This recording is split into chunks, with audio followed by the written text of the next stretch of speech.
Brent Duffe is joining us on the podcast.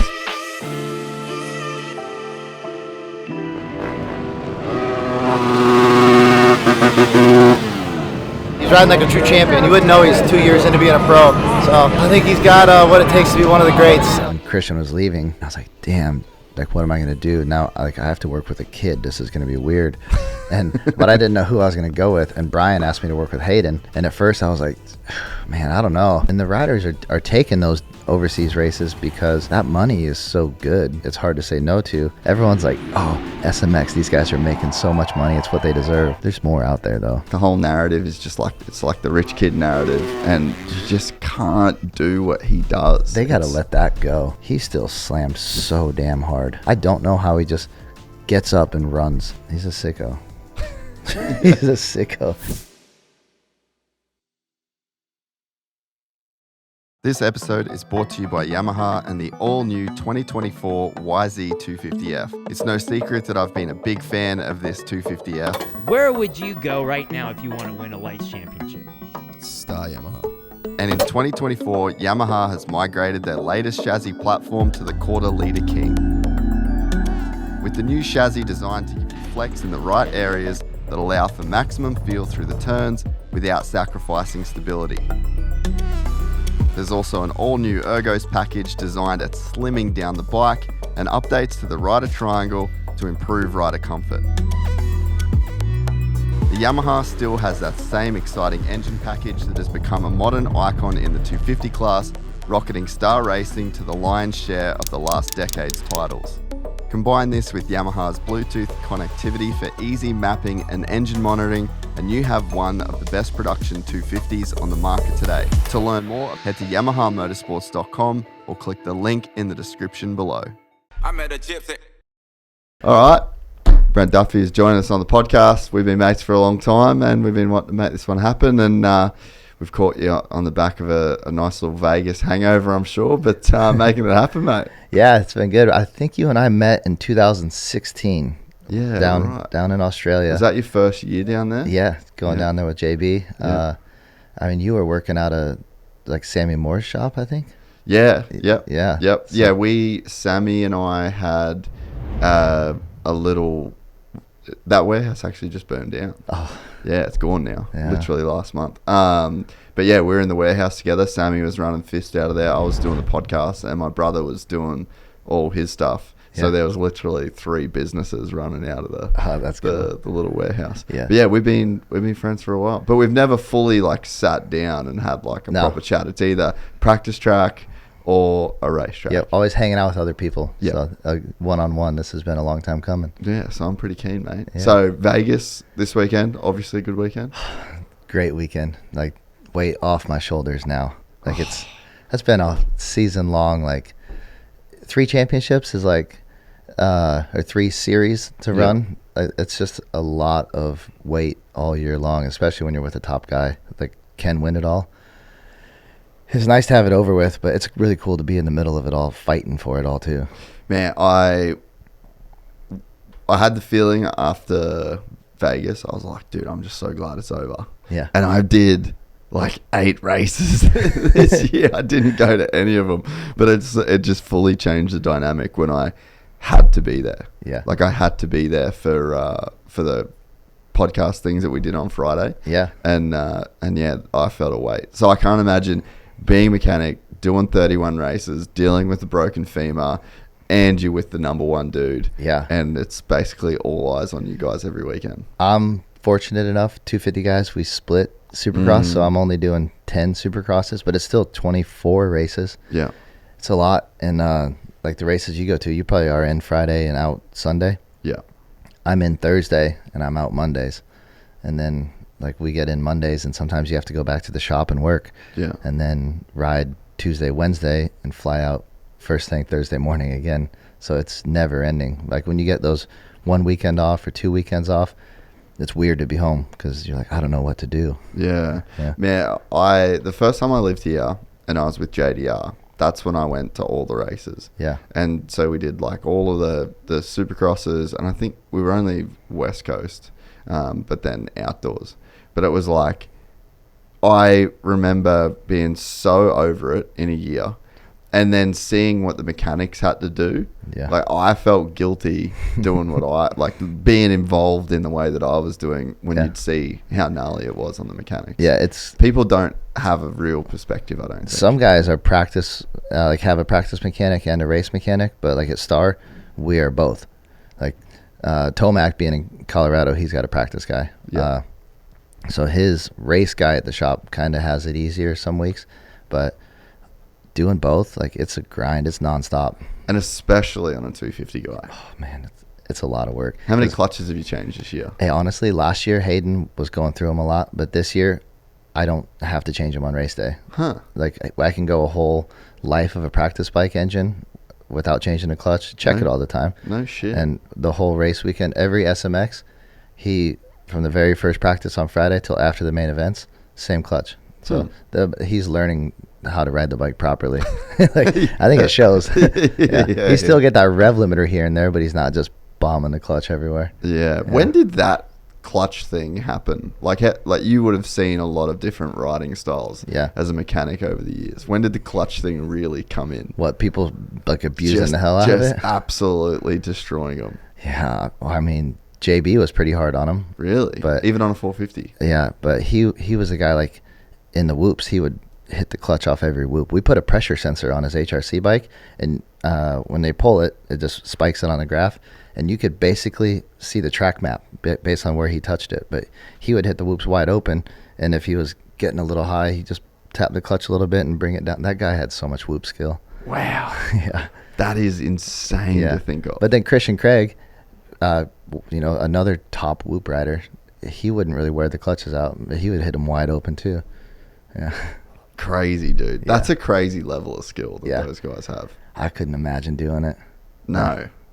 No, whoops are scary. The commitment that you have to stare down a long set. That's what's so disappointing about the whole 9 whoop thing too. I know. Like, it just took away a lot of what Supercross is. You can still skim them, but when the jump line is faster, that takes a lot of it away. We put in so much work this offseason, like getting Haiden good in the whoops, and then when we show up, they take the dragon back out, and like I'm okay with taking dragon backs out, but whoops, we need whoops. It's Supercross. Dude, I completely agree. And it's a bummer when they're divisible by 3, right? I commented on Adam's AC's post the other day when he had Prater on the podcast, and it's like, make it 10. Yeah. Because then you got to go 3-3-4. Yeah. And you're probably not going 3-3-4. Or you wheel tap over to the 4th, and then there's a little bit more skill involved. Yeah, and just a tiny bit of time extra to where it's like because it's Supercross, and you should still reward the harder technique. Yes. Like, the better rider that's displaying better technique should get a better result. Yeah, and they say they did it because they have all these numbers for injuries over the years, but like in 3 SMX races, there was how many 250 guys went out? 13 250 guys lined up this weekend that were seated, and there's no whoops in SMX. True way. So can you, like, sure, that the data isn't wrong. People probably did get hurt in the whoops, but people got hurt without whoops too. Like, bring whoops back. Yeah, no, I'm with you on that. Yeah. The SMX thing is, I mean, I really enjoyed it. Yeah. Like, it was 3 weeks of really good racing. Mm-hmm. I think the last track, it was too fast for passing. Like, it just kind of didn't have anywhere where you could, like, slow down. Yeah. And, like, I feel like braking zones is what it's every form of motorsport. Braking zones is what brings passing. I don't even know where they would have been using the front brakes on that track, really. Yeah. So it's like, it was a pretty cool track, but not great for passing. Right. But I think overall, great 3 weekends. They nailed it with the racing. Charlotte track. That track was good. Everyone thought you couldn't pass on it. You could. Haiden could. Yeah. Jet could. Yeah, you could. Texas could have been better. The dirt ruined us, but I'm not hating on the Texas race. Like, it was still a shitty track, like, as far as dirt. But you don't know how, in Feld's defense and in Dirtworks' defense, that dirt looked good. Yeah. You don't know what it's going to do the first time you ever use dirt. So I feel like there's got to be a little bit of It was 100 leniency degrees there. outside, too. It was also hot as fuck. The fans were like, oh, you guys missed it by a week. It was 20 degrees cooler last week. Like, Yeah. Well, we missed it. Yeah.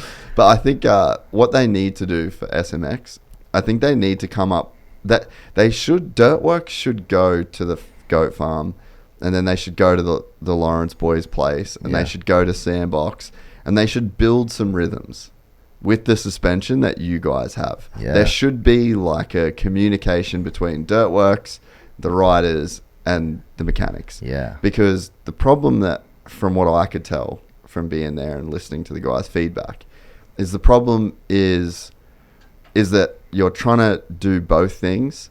And Charlotte, for example, that rhythm section, if that was Supercross, everyone had Supercross suspension and it was like normal, everyone would have done that section the way that Eli and Haiden were. Yep. But because everyone's bikes were just so different, it was like, if Jet Lawrence ain't doing something, then there's something going on. I like how that adds to it, though. Like, I did like that. Yeah. Do you want your bike to work so you can hit this big rhythm, or do you want it to be a little softer so you can rip the outdoor section? Because if you have too stiff of a bike in a wide open outdoor section, it's going to be hard to hang on to and scary, and it's not going to work as well in the sand. But you're going to give up in the Supercross sections. But then again, there's no whoops, so you can afford to run a little bit lighter. But I think a lot of people just ran Supercross. Yeah, a lot of people were like fairly close. But I'm pretty sure that the Lawrence boys mustn't have had. I feel like their shock was softer. Yeah, that's what it kind of looked like to me. I haven't really watched the 450s. Like, it's hard for me to have time to watch these races. Dude, unless I put it on the airplane, I can't hardly watch it. I bet. Yeah, you get home from the race and you're like, "Do you want to watch this?" Race Peacock, you were just and at. I put it on and fall asleep partway through because now you can catch up on your sleep. yeah. But yeah, I mean, I wonder if there's a way where they come and they do some testing and they build some sections, and it's like the same way that rhythm sections are pretty standard in Supercross. Yeah. They kind of have like an SMX type of rhythm section. You know what I mean? Like mellower. They said this weekend in Vegas, like the double quad, one of the back sides of the tables, they said was so steep, like it was a true Supercrossy section. Those guys were airing it out. Dude, 4-4 through that was gnarly, eh? It's so mad. And then like that tight turn, like real close turn afterwards, and then a stretch, a big outdoor double. And then like the big, I think it's cool. Yeah. Like I think it is really cool. It was cool. You know what else? Tyler Berman, his dad, actually was talking about the race, and he come up with the sickest idea. He said, imagine if they built like little scaffolding kind of bridges, and you know how they had the VIP section behind the start gate? Imagine if they had like a few of those, and you could like walk to different sections, because Vegas was kind of like an outdoor track in a sense that it really went over the back, and there'd be times where like for 30 seconds the stadium's kind of quiet, you know, and you don't really get to go to different parts of the track. Imagine if you actually could, as a fan, like kind of do a lap that would be easily cool. Around the track, like at Outdoor National you can move around, and that's one of the best parts of it. That is kind of a bummer about Supercross, like you or SMX, you pick your seat and you're glued there, like you can't move around.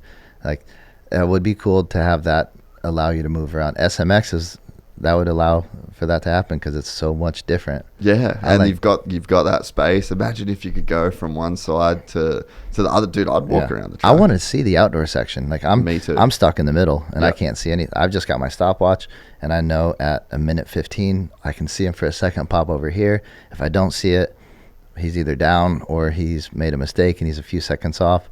So that's the only way I can spot him, is look at my stopwatch and then see him at the finish, click. Like otherwise I can't keep up with the race. Yeah. You can sometimes see him on the big screens, but the viewing wasn't that good. Yeah, so I think if they like moved, especially, I don't know what their plan is are they going to go to different stadiums? Are they going to standardize it so it's like we go to the same venues each year? Because if you went to the same venues, you could like invest in that structure, you know what I mean? But if it's a little bit harder if you're not. But that's like you go to an F1 race, or you go like they've got those layouts that you can kind of snake your way through the track. I like the way Charlotte works. That's a cool one. Texas didn't work. I liked the venue. Like I liked where we were at. It was really cool. But I want to go back in the stadium. Like last year was really cool. We had a Charlotte drag strip, Chicago Speedway, LA Coliseum. Like I think we need to incorporate a Coliseum or a stadium and something domed, like more Supercrossy. Where was that? Wasn't there like an outdoor style race years ago, like in a stadium that Tim Geiger did it, and like Dungey? Remember that one? What? It was in Europe. Was it in Europe? Oh, there's like a motocross that was inside of a stadium. Really? Yeah. Huh. I remember Geiger threw down some heater lap. Like, Wasn't that just like a Bercy or something like that? yeah, I don't remember. Because I remember there was like was it like a top 10 shootout type of thing, and Geiser just fully ripped Yes, it. he's scrubbing everything. It was insane. Yeah. Yeah. That was one of those Euro races. Yeah. Maybe it wasn't Geneva. Something like that yeah. But yeah, I think it's cool. Maybe there's some tweaks that they make to it to where it's like, kind of becomes its own thing. What do you think? Because like you said, there was a lot of guys went out. So that tells me that there's like, that it's not that safe yet. Half of them went out in Texas though, because that dirt there's no grip. Like, you can't really blame anyone there. That was bad. That was Aussie conditions right there. That was horrible, wasn't it? It's like an Adelaide Supercross. Oh yeah, bone dry too. Yeah. Hey, what do you think of the point system in SMX? I mean, I guess that they're just trying to come down to the last race. If you're trying to sell a series and you want it exciting to the last moto, that's how you do it. But if you don't have someone as dominant, like, let's go back to the 450 class. If it was like that close like that and it wasn't triple points at the end, say double points, it'd still be exciting. Like, Haiden won 5 motos and we still had to do really good in the final moto to win this thing. Yeah. And I see where they're coming from, like wanting it exciting, but yeah, triple points seems excessive. Yeah, like someone could have just had it out for Haiden and took it, like put him down, and 1-1-1-1-1-9 DNF. Yeah, you lose. It's over. Like, yeah, dude. So I think we need to change that a little bit. I don't know if you. I like the idea of double points, but maybe the final round there's super pole and they pay points for that, or another way to maybe like head to head, or another way to pay bonus points at the final round. But triple points is it's exciting, but I'm not a fan of it. Yeah, I think it's a bit risky for. I guess it doesn't reward the right thing. Yeah. I guess. Yeah, I like the idea of super pole. I think we need to bring that to Supercross. But if they don't want to do it in Supercross, try it out in SMX. Everyone's gonna love it. Yeah, this is your experimental series. Yeah. Yeah. Well, I think Super Pole.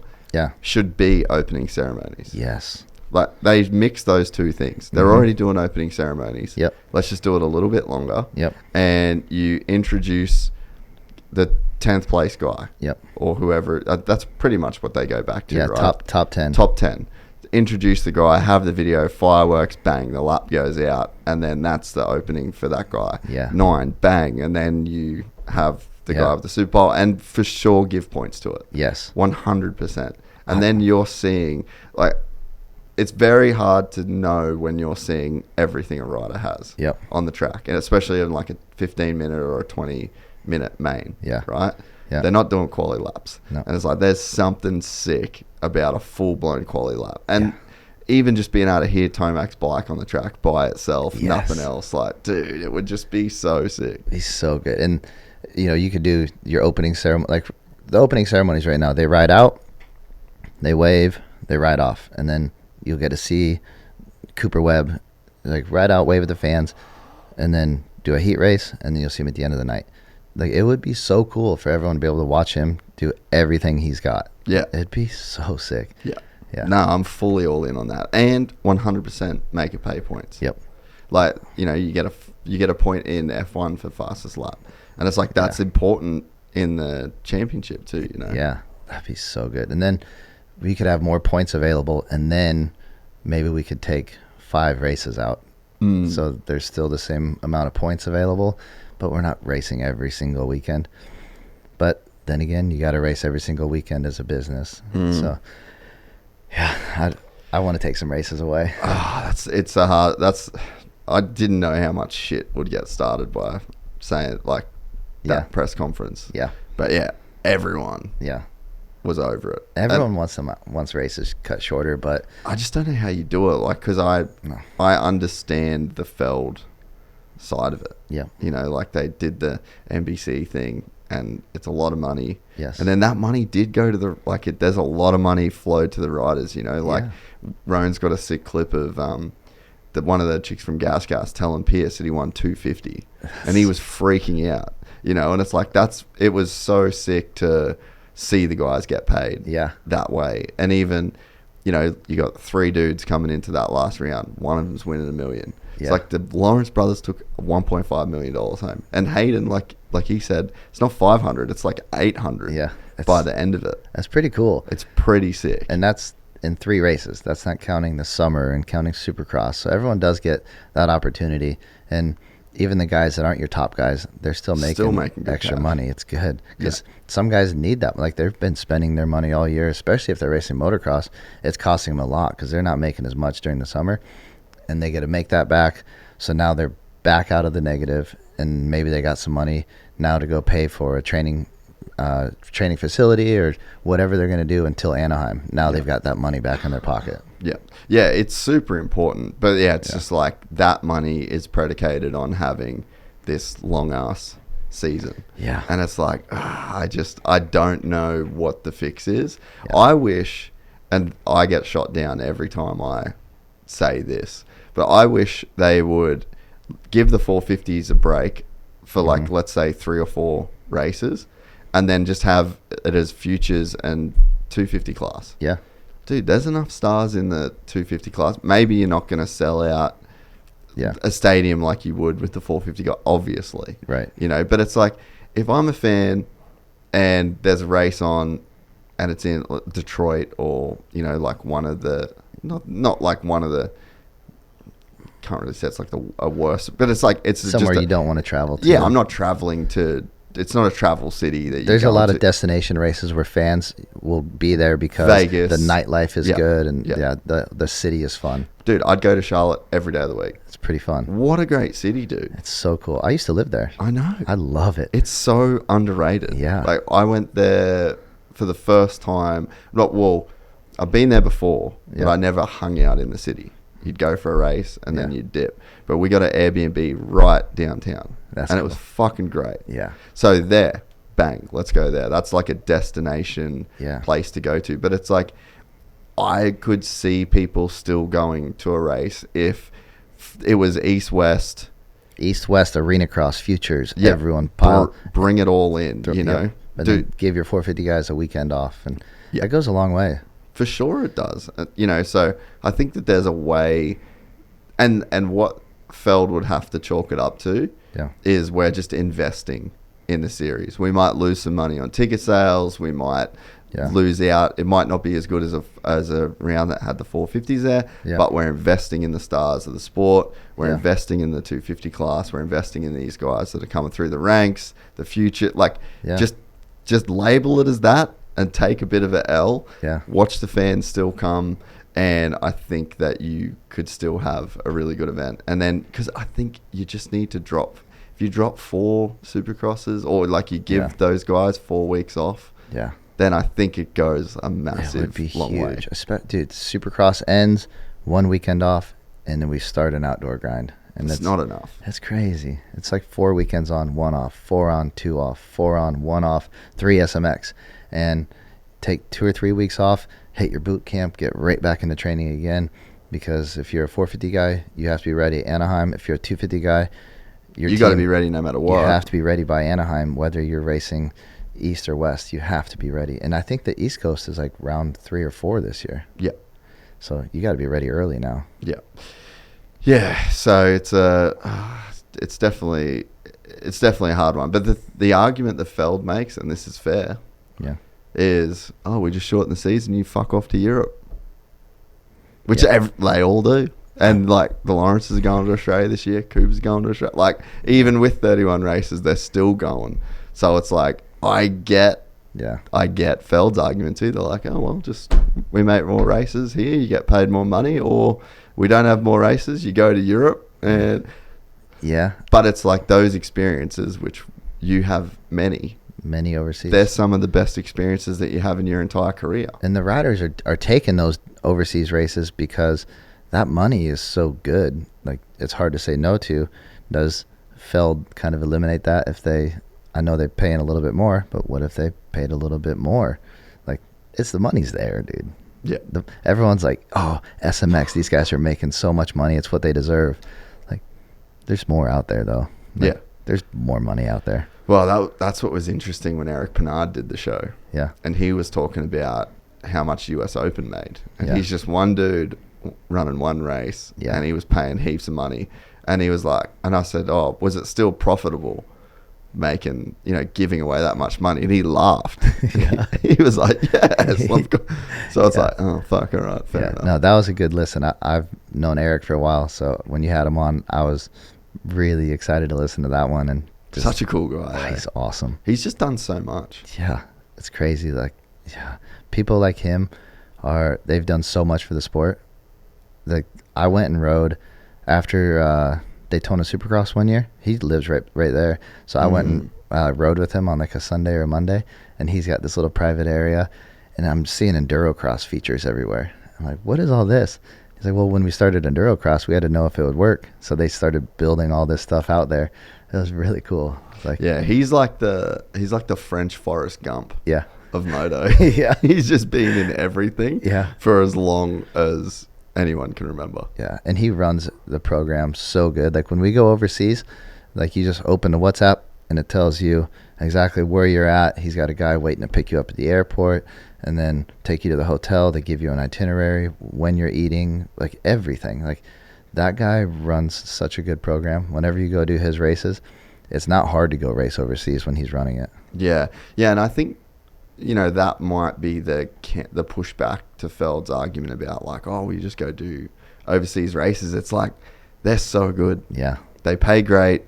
It's such a cool experience for Americans to go overseas. Yeah. It's like, it's not the norm. Yeah. Americans don't normally travel. Like, the statistics on Americans that own passports is insane. Yeah. And I think that, the guys that do start traveling, they really start to enjoy, being able to go to other cultures and obviously getting paid to race, low pressure environment. It's like, it makes dirt bikes fun. Yeah. That's one thing. When JB retired, that's one thing I really missed, was like, my world travel days might be over. We were I started with him in 2015, like fall of 2015, and I'd never really left the country. And they said, all right, JB's got this overseas race. You have a passport? Like, no, I need a passport. Shoot. Expedited one. Went to Bulgaria and did a race over there. And from there, we stayed in Europe and went to Italy, spent the weekend between traveling around Italy, and I got the bug like that. So, then we went to Geneva, Switzerland. He took me to Geneva like 6 times. Australia, New Zealand. You pretty much lived in Australia, bro. I know. I'd go 3 months at a time. Yeah. 4 years in a row. And I went back again like last year, maybe after the 23 season. Yeah. I went down there for 2 weeks and hung out on the sunny coast, and that Australia was almost home for me before I came to Star. Yeah, really. Yeah. What were you going to do over there? So you remember Dan? Yeah. Dan Karnowski, MXRP? Yeah. I reached out to him like, hey, sponsor me. I want to come down and sponsor my visa. So you got that close. I want to work for you, but I'm not vaccinated. Like, I'm not one of those guys. Yeah. So because of that, I couldn't go into the country. Oh. So I'm like, shoot, I need to find a job somewhere else. And then that's when I reached out to Star, and I knew they were moving to Florida, and I didn't want to leave North Carolina, but then Star had everything just lined up perfect for me to go there and work with Craig. It was perfect. But I think whenever this all runs out, I don't know when that's going to be, I see myself going to Australia. Yeah. Like, one-way ticket. Yeah, you fit the vibe down there. I love it. You fit in pretty well. Dude, I love it down there. It's so good. What's the main differences, you think? I love that everything's so foreign. Like, when you're in Australia, it's so foreign, but it's so familiar. Like, when I go to Europe, I don't speak any other languages, so I can't talk to people. I can't ask directions or order food. Have good conversations. Yeah, and even listen to people talking around you. You have no idea what's being said. But you go to Australia and you understand everything. You can read the road signs. It's easy to get around there, and people are welcoming. Like in Europe, an American accent does not get you very far. It's crazy, isn't it? Yeah, but down in Oz, they're like, I love your accent. Like, oh, you too, mate. I love an Aussie accent, but they love an American accent. They're so nice to us down there, and that and the beaches. Yeah. I love just we'd wake up in the morning and go up Mount Coolum, watch the sunrise, go back down, grab a coffee, sit on the beach, and then we'd go riding, and then we'd come back and we'd have the afternoon off. Like, dude, sign me up. Man, JB just really figured it out. Yeah. Like, he was so good here. Yeah. But he just found his thing of just like being this guy that could go race a bike anywhere in the world. And then he just really lived it when he was in those places. You know, some guys they travel, but they don't take advantage of it. Right. In the way that you can. And he always seemed like one of the guys that he really, really took advantage of every place that he was at. Yeah, brought the family down. He would, when I was with him, he had 2 kids. He's got 3 now. But he would bring the family down, and they would get a real nice place to stay and really, really enjoy it. Yeah, like you said, not just go race, whatever. But when we were down there, though, it wasn't just like, hey, we're going to do this short Aussie Supercross series and fly back every time. Yeah, or like just go down there and race and enjoy Australia. Like when we finished that, like if it ended like December 1st, we would have a couple races in Europe, and then we'd have Anaheim. So you didn't go to Australia and just like, cool, this is going to be an easier one, let's win it. It was still like boot camp. Like you're missing out on your preseason testing in America, so you better go down there and make it count. So when you come back to America, everyone that's ready for A1, like you better hope or believe that all this racing you've done has put you maybe a step above them. Yeah, because you've been racing this entire time. Yeah, and they've all been testing and riding like American Supercross tracks, where Australia, they're laid down a little bit. So our suspension setting was definitely too soft to race in America, but you had that racing edge from racing. Like 2020, like we raced there in 19 and then came back and we're HRC, and he won the first heat race of the year here, and we're like, all right, so all this like preseason racing it's paying off. Like it was cool to see. That guy was fast. He almost got better too Yeah. in his career once he started that program. It's like it really fit his, like what he wanted from his life in a way. Yeah, some people, the grind, like we're saying, this long season over here, the grind is so mentally exhausting, physically exhausting. Like we would finish the last race of the year in America, and then we'd be off, like the summer off. We'd go back to Australia September 1st, so you start riding like a month before you go down there. But we'd have the summers off, and he could go be a dad, go live a life. And when you try to do that like post season, you only have got like a couple weeks before you have to get back into the grind again.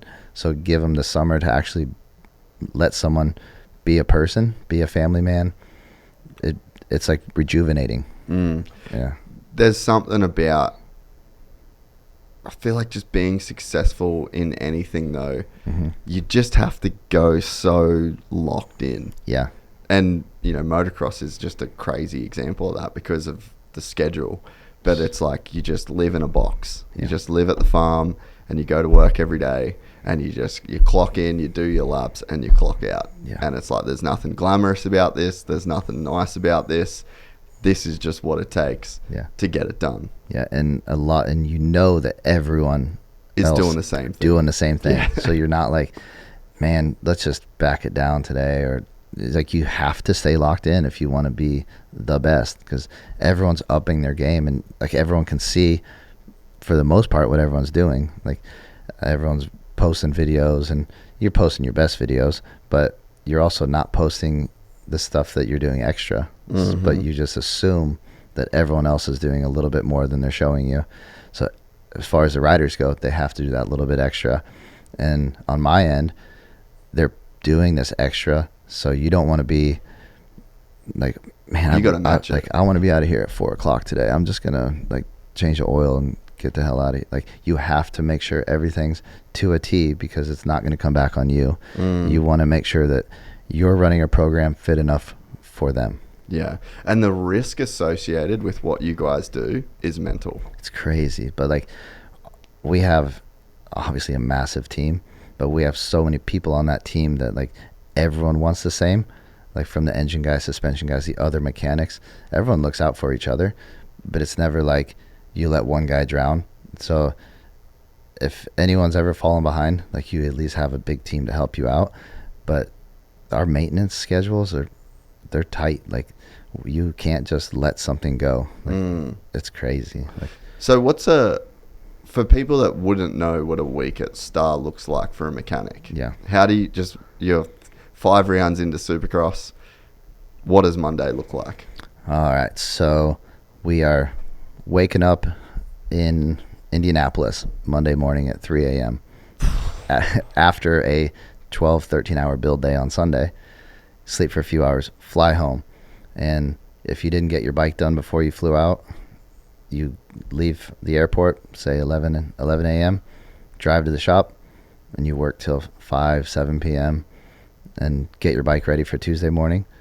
And then you're there at 7 a.m. Tuesday, and you have a 12-hour day of training, prepping the bike, and then you start on, we call it build day stuff, which you do your plastics and graphics and all the parts you've used, re-grease your linkage. Some guys bring their brakes home and rebuild them during the week. You prep all the parts that you're going to use on Sunday on either Tuesday and Wednesday, because Wednesday morning, 7 to 7, you're doing the same stuff again. And hopefully you get your practice bike ready, like completely ready before you leave on Wednesday. So that you don't have to do it again so Monday. Yeah, because we're flying out first flight Thursday morning into the city, set the truck up, and then Friday press day or practice at SMX, and then Saturday race, Sunday build day, Monday flight, Tuesday work, Wednesday work. And then when you finally get that weekend off, like, where are you guys going to go this weekend? Like, dude, I'm locking my bedroom door, blacking out the room, and I'm sleeping. Yeah, it's tough. So the Tuesday, when you're doing like a Tuesday, Wednesday, like the 12 to 12 day. Yeah. So what have you got to do on that day? You're there in the morning, and I like to get in early. So like, say, assuming my bike is ready, I will unload all my build day parts and get started cleaning my electrical and prepping parts. But so is this stuff you've taken home from your race bike? Yeah. And then sometimes like you'll clean some, like prep your electronics and reuse them. Sometimes they'll hit a service limit and maybe you'll move it to the practice bike, but you're always getting parts ready, always like working towards the next race. But then we'll start riding at 8:30 in the morning, and then that's keeps you busy until 2 o'clock. He's done riding, and then wash the bike, prep the bike. And if it's what's a prep look like for a practice bike after a day of riding? We're gonna check our valves, check our clutch, change the oil, check chain. There's a few key things we look at on the bike, and we keep logs on all of our parts. So you hit a service limit, sometimes you got to swap an engine. There's parts that you'll only push so long, like electronics will run so many hours. So some weeks you get it easy, where it's like, my bike is so fresh right now. You don't have to do shit. I just have to do basically a night show prep at a Supercross, and like you're done in an hour. But then other times you got 3-4 hours worth of work to do. Or if you got a kid with 1.5 million Instagram followers and a YouTube channel, you're like, damn, I should probably put some new graphics and a seat cover on this thing. Yeah, but it's a grind. There's some people on the team that they'll have like an injured rider or like a rider that's training somewhere else, so they've got an easy week, and they'll do all of our plastic and graphics for us and really like pick up, so we don't really maybe have to stay there till 7 p.m. or maybe they'll just, if they're staying home, you can say, dude, I got to change an engine, but I've got all this other stuff to do. They'll say, just head out. I've got an easy week. I'll do it for you when you leave. So that stuff goes a long ways. So is that something people might not know about Star? Because Star's a pretty closed doors organization. Yeah. I feel like they're very cagey with what they put out. Yeah. And they're very, it's almost like they have an image that they're trying to display, and you really don't see behind the curtains, but you hear stuff like that and you're like, that's pretty sick. Yeah, I think if you ask people from the other teams, they may have a different perspective of what we For are. sure. But then For sure. some of the fans see it different. But from my perspective, it's a big team, but it's a big family. Like everyone, no one's from Florida on our team. From Florida, Georgia. We always call it Florida. I live in Florida. Some of the mechanics live in Georgia. Because it's literally on the line. It's on the line. Yeah. When I leave my house, I drive to work. I cross into Georgia in 10 minutes. So I work, the shop's in Georgia. But everyone is a transplant. No one's from there. So we don't really have anyone except us. So if you're here in California, you know all kinds of people. When you're done, you can just tell your teammates, like, see you when I see you. But down there, it's like, I want to hang out with someone. You hang out with your team. Like, but they're all pretty cool. Like, even when you travel with them all year long, you still hang out with them on the weekends. Like, your off weekends, it's pretty cool. But we run a really tight ship in there. Like, you're not allowed to have a failure in the practice days, anything. So that being said, no, everyone's looking out for each other too. So it may be like a pretty stern looking program, but it's pretty good on the inside. Yeah, there's like a level of accountability. Yeah. That is maintained. Like that's probably like the hard ass stance is like, you can't have a failure.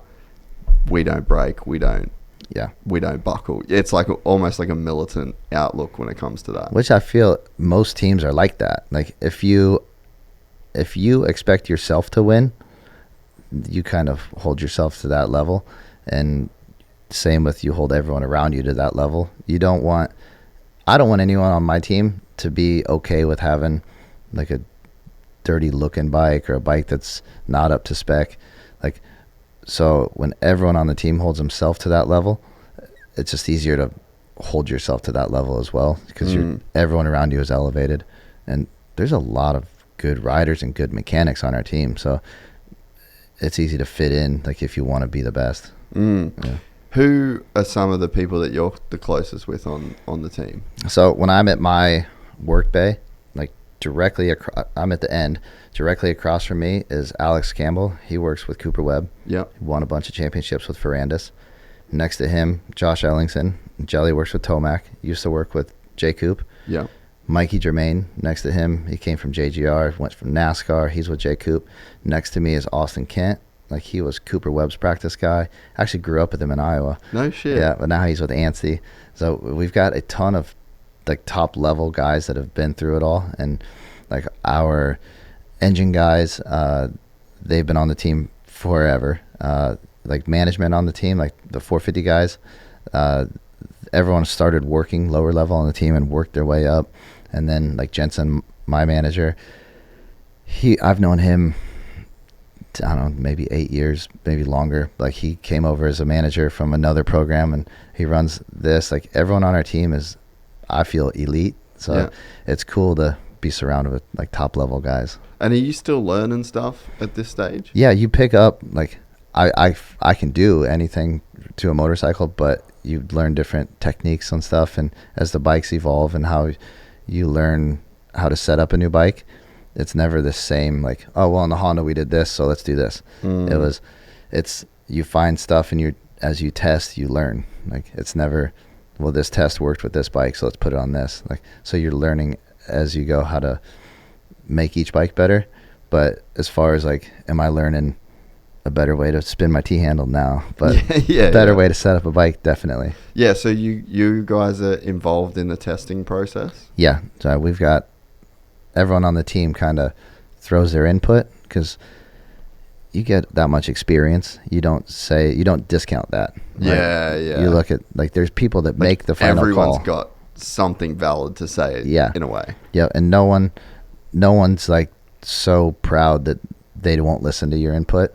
But also, I respect that I have a lot of people on my team that know a lot, that have been doing this for a long time. So I'm not the one to speak up and say, oh no, we need to try this instead. Like, I understand that there's a lot of number one plates on that door, and I've been there for 3 of them now. 4 of them now. Christian, Haiden, 4 of them now. It's pretty cool. But there's a lot of number one plates on that door before I got there, and I don't discount that at all. Yeah. How is it changed since the goat farm, do you think? What Just the program, the vibe, like what's the advantage? Because that makes sense. Yeah. To have a facility, to have everything in-house, just to Yeah. be able to lock the gates. Like I know some secret shit goes down there from time to time. Dude. Yeah. But how has it changed in that time? I think the benefits of having a place like that is when Star was here in California, they want to go do a test day. So they're going to go to Paula or Elsinore, which during the midweek, probably not great conditions, or so you want to test it anywhere. You kind of have, like, they do have the Yamaha Supercross track, but a couple of people have access to that. And either way, you have to drive there early. You have to have all your parts and everything. Oh, dude, just the traffic. The traffic sucks. Yeah. If you want to try something, you have to bring everything that you want to try and hope you got it all. And then all your spares have to be there. So that you're a couple hours in before we even start riding, which now we're at the farm. You just roll the bike outside. We have a shop full of everything. So you want to test something? That's cool. It's in this room. We'll grab it. Like you don't have to worry about the other teams seeing, hey, are they running a spring fork or an air fork? Or like, oh, hey, their Star's over there changing this engine. Like, he didn't blow up a bike, so what are they testing in that engine? And no one, like you say, you want to try something super secret, like no one knows about it. We can just do whatever we want, and say we're like totally missing the mark and we're trying, we can try 20 different setups, like pull in 2 laps, pull in, change something all day long, and no one's like, hey, they're struggling, they're searching for something. We can do whatever we want, and no one knows what we're doing. Yeah, because it is hard. How you get better Yeah. is by working on your weaknesses. Yeah. But it's hard to work on your weaknesses in public. Yes. Because everyone thinks you're struggling. Yep. Yeah. Like you want to bring someone in that you don't want anyone to know about. We can lock the gate. Yeah. But that never happens. I've asked about that, and it never happens. I've heard about it before, but I've never seen it. I love that. Actually, I do know, so there's times someone's ridden a bike. I don't know who. They just tell us all, hey, take tomorrow off. And we're like, I have a lot to do. Like, no, you don't. No, you don't. Like, You're okay, good, buddy. Cool. I'll take some time off. Yeah, you hear those stories, and I respect that. That's pretty cool that's one of the benefits of it. Or like Yamaha can bring in stuff from Japan and we can try it, and that's pretty cool spot. Yeah, it makes a lot of sense. Yeah, just to have that facility, and even I don't know if it's public, so I won't say, but like some like a young guy I know going there. Yeah, and it's just like, brother, sign the fucking deal. Yeah, sign the deal as quick as you can sign the deal, because what you're going to be able to do is rent a cheap as fuck place in Tallahassee where there's nothing going on, and you can lock the fuck in. Yep. Lock in and work. You got the best dude there in the 250 class. Lock in and grind and learn what you can off that guy. Shut your mouth. Do what they fucking tell you. 1 year, 2 year, however long you can do it. That is going to turn you into an incredible rider. Yeah, and it worked for Ricky. It's a good spot. We have everything there to make you the best rider, the best program. And dude, when I started there, like the shop they built, it was the shop only, like the mechanics room was the only thing done. Like the rest of the building was just framed. So I watched that get finished, and then they've put up a whole nother building identical to the size of our shop, and it's got a full gym in it. The guys they don't have to leave. They can come there and do everything at Star. It's fully come in the front gate in the morning, and by the time the riders leave, they're completely done with their program. They can go home. They don't have to go to the gym. It's already done. Like, they are investing in every aspect of their program, not just the motorcycle, not just the track. Like, let's say it's going to rain this weekend. They're like, shoot, we need to do some mud practice. Cool. Go fire up the water truck. Flood the track. Shit out of that Flood the track. Yeah. Like, that stuff. Like California or any public track, they'd say, hey, we don't want you killing our track. Yeah. And we're like, yeah, we have a track guy. We have the means to flood it, destroy this track. Let's go get comfortable in the mud. Did you guys do any of that this year when you knew that there was going to be the mud races at the start of the season? No, we did it the year before. So Huh. we've done it. Like we've tested mud setups and like I said, leave no stone That's unturned. so sick. Yeah. It must just be fun Yeah. to have, because I mean, even for me, right? Like that's the dream. Like I want to have a big place with a big studio. I can have the gym right here. I got the studio. We got the edit room. So I can just come to work in the morning. I can do jiu-jitsu. I can fucking do whatever I want. You know, got like music set up. Just all in one place. Just give me a huge shop that I walk in, do all my things, and then when I go home, I'm home. Yeah. You know, like that is how you be productive. You set up your life to have as little obstacles in between the things that you need to get done. Yeah. And you just build it in that one place, lock in, get it done, and then leave. That's an easy way to stay locked in, is just have everything right there. No distractions. You don't have to leave. Yeah. I can see, I've talked about it before on here, I can see the one thing that would be a struggle if it's not your personality, though, is just the fucking battle every day of just like that ego battle of, like, I bet Haiden is just swinging his dick around every fucking day. And it's like, if you're not, whether it's like off the bike or on the bike, whether it's, you know, there's a guy out there that is riding great, and you know, that's like the benchmark. And I could just see that getting tiring. And I know, like, from going to jiu-jitsu, there's just some guys you just fucking don't want to deal with them every day. Yeah. And it's like, I don't want to deal with this dude and his ego right now. Yeah. And that is hard to stay in, but there's a massive opportunity for growth there. Yeah. Because you need to put your ego aside, focus on yourself. There's a real lesson that you can learn, and that's a muscle that you can train.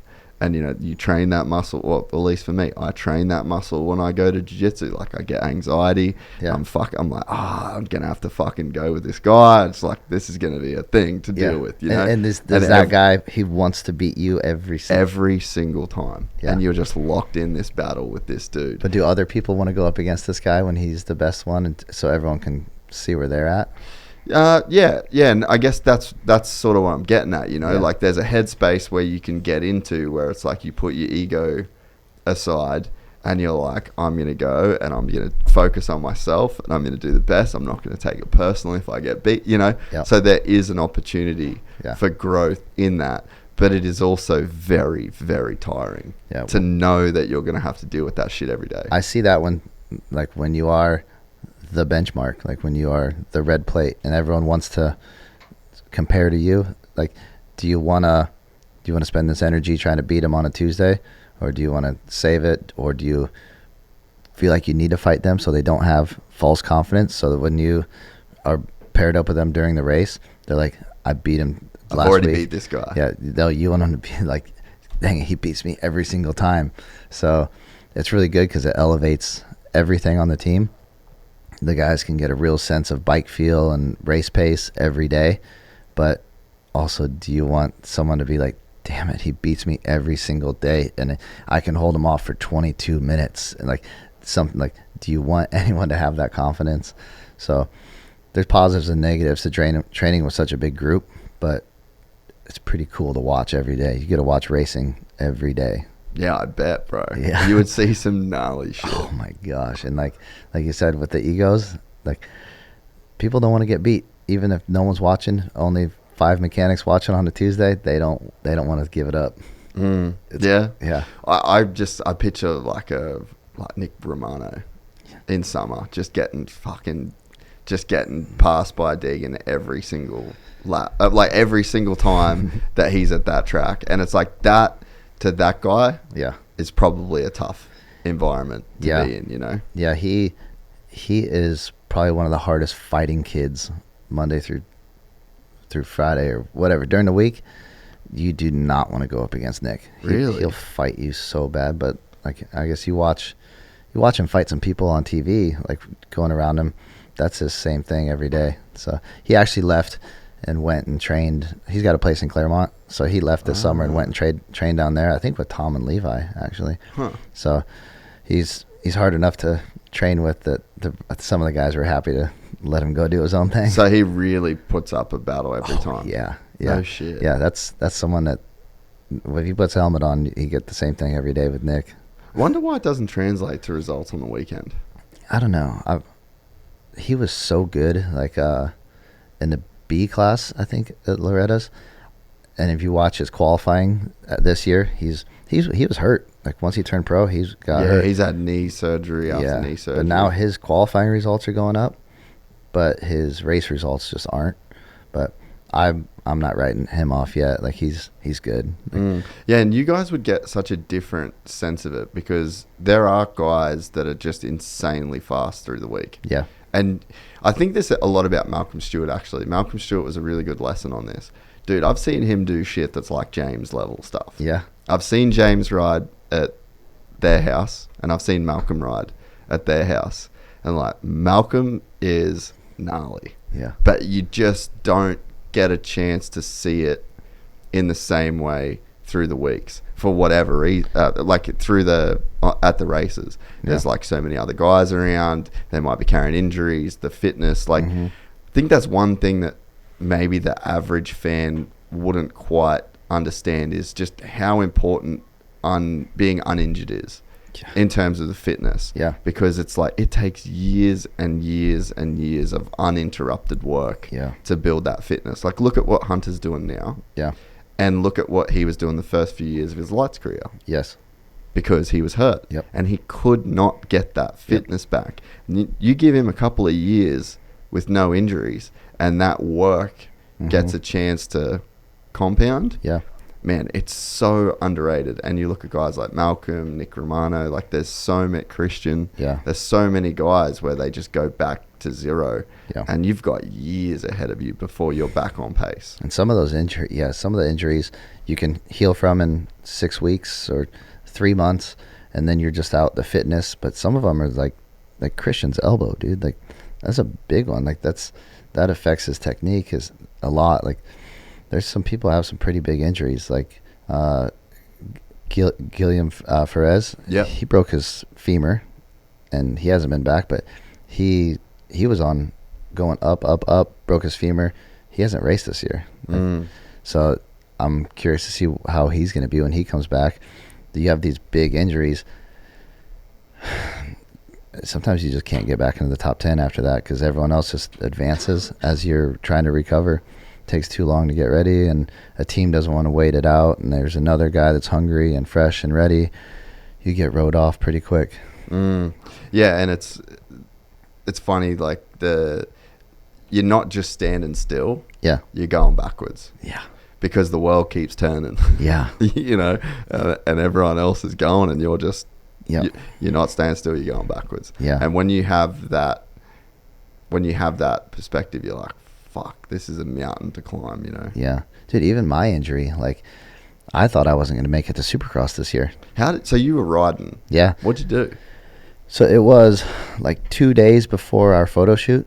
So like December 9th, I was hit this step up. It wasn't that big of a step up, and I was over jumping it because there was a little hole in the landing, and came over the top, and I saw a kid standing over here in full gear, and instantly was like, where's his bike? Yeah, shit, that's not a good sign. And there it was, right where I was heading, and you have that split second, like, oh, I'm gonna get over that. No, endoed into the face of another one, and you know, I don't think I went out, but like kind of came to, like, couldn't breathe, and like my leg was kind of twisted up, and it took me a minute to realize it was my femur. I was like, damn it, dude, like I just broke my femur, like this is actually pretty bad. But I had a little bit of sense, like I was there with my buddy Jake, our suspension guy. Yeah. And I was like, go back to the truck, get my phone. I had to call my dad, and I was like, hey, I need you to fly down to Florida. I'm pretty bad right now. So I'm laying on the side of the track waiting for the ambulance. So you'd called your dad already before the ambulance? I booked him a flight, laying on the side of the track, No. like a broken femur on American Airlines app, got him a flight. So then my dad came down the first week, my mom came down the second week, my brother came down the third week, and dude, I was thinking, like, well, I'm going to be out for a while. I'm missing Supercross, and it's crazy. Like I'm just a mechanic, right? And I'm just thinking I'm going to miss work, and it put me in a pretty dark spot for a little bit.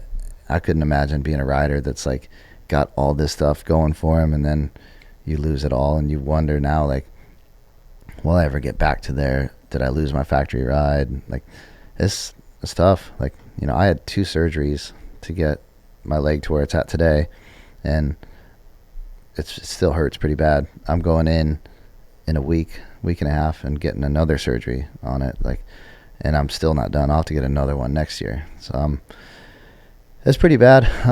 I went from a guy that could run 5 days a week, you know, and run pretty good, work out a lot, ride dirt bikes. I can't hardly do anything now, man. It sucks. So hoping to get back to normal, but there was a little bit where I thought, like, yep, I'm missing all this. And then when I came back to work, I was just planning on just being the guy in the shop that I could build some wheels and sit at my bench and do some stuff. And I started, like, doing full work. And the day before I was supposed to fly to Detroit for round 1, the team's like, hey, sit it out this weekend. We have 2 weekends off after this, and you'll be in a better spot. So I skipped Detroit, and then Haiden had that first turn crash, and his bars were bent like this. And so missed that one. Came back for Dallas and was there for his first Supercross win. So been full on since then, but yeah, I really did not think I was going to be working till this summer. That was the original plan, actually, when I talked to the team, was all right, just take Supercross off. But in my mind, I was like, I'm not doing this. Like, whatever I can do to get back, I'm doing it. And just my diet consisted of Tylenol and Advil all Supercross season. Really? Yeah, it's just whatever it took to get through. If people see me in person, they see I walk with a limp right now. I'm hoping to fix that by next season. So what was obviously a broken femur, but it was complicated, or? Yeah, it broke bad, right at the exact shape of my knee brace. Huh. So that sucked. It broke it pretty bad and, like, lodged the bone, like, way up into my hip. It stayed in the skin, but it sent it way up, and then it, like, so they called it a spiral fracture. Yep. And then Yep. it splintered the bottom half of my bone all the way down. So I actually got x-rays like 2 weeks ago, and it's still not healed all the way around. Like, there's still a huge ope, because I wanted to get everything removed.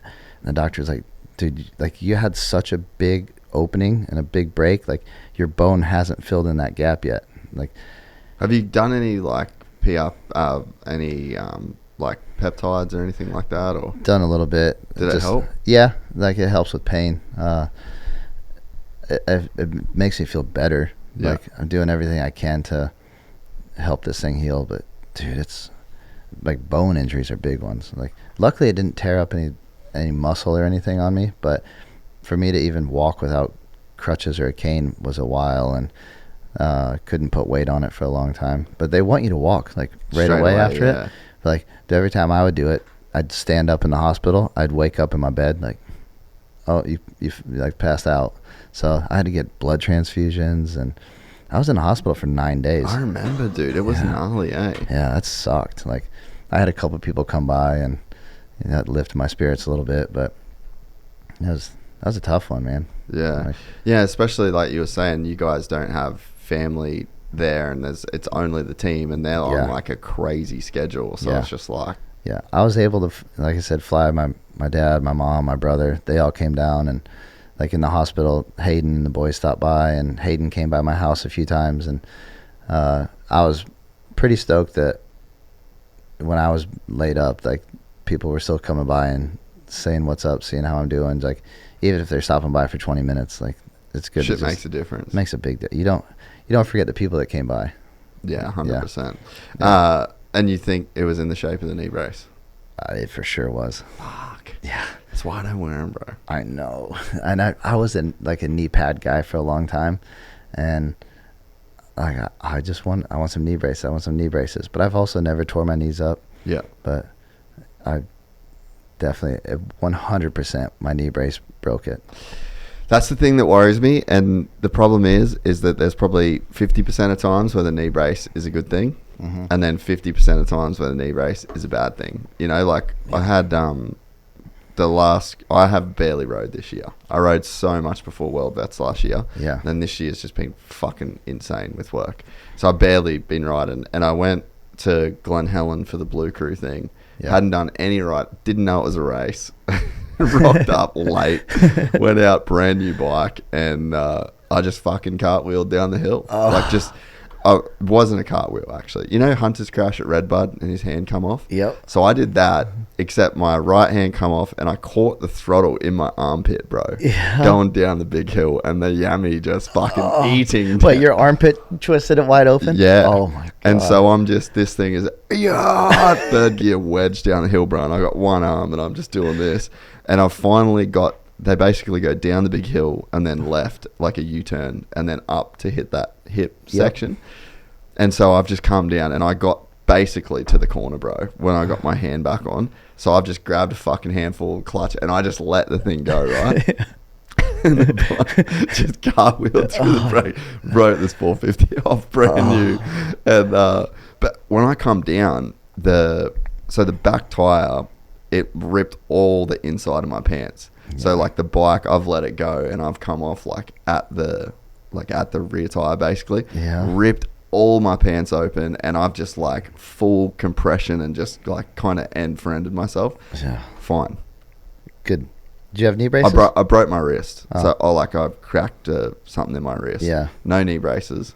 And I could feel like my heels touched my ass. Yeah. You know, like I needed every bit of flexibility. Yeah. To like unload. Yeah. And it was just one of those ones where I was like, man, I wonder what would have happened if I was in knee braces. Because sometimes you don't want to be locked up. Like you want to be free and be able to ragdoll. Yeah. Like that's what saves you, being able to flex around. Like when you're so locked up like that, there's still, your body's moving. Like if you lock your knee out, there's still motion. Something's going to give.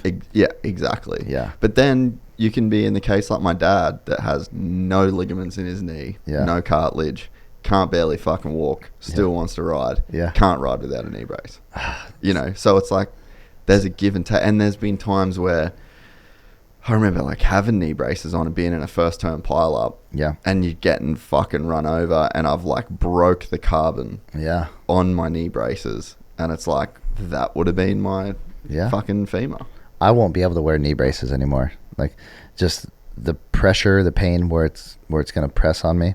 I will not be able to wear a knee brace. Like it's just too much pain. So I'm going to be back to a knee pad guy.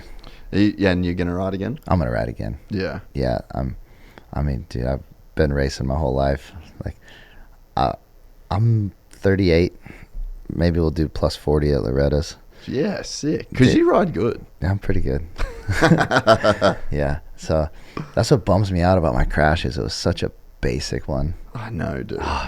Like it's just the dumbest little jump, and it got me good too. Like the ambulance showed up, and like when they rolled me over, my leg like swelled up really big. And I'm thinking right away like you bursted something in my femoral artery. And like I had that like real sobering moment. You're like, damn, I'm gonna bleed out right here. Yeah, I might be dying. Like, damn, I'm gonna die at this fucking dirt bike track. No way. And like just I remember like that was like the lowest thing. Like, and this is nothing like some other people's injuries where they like go dark and think they're actually dying.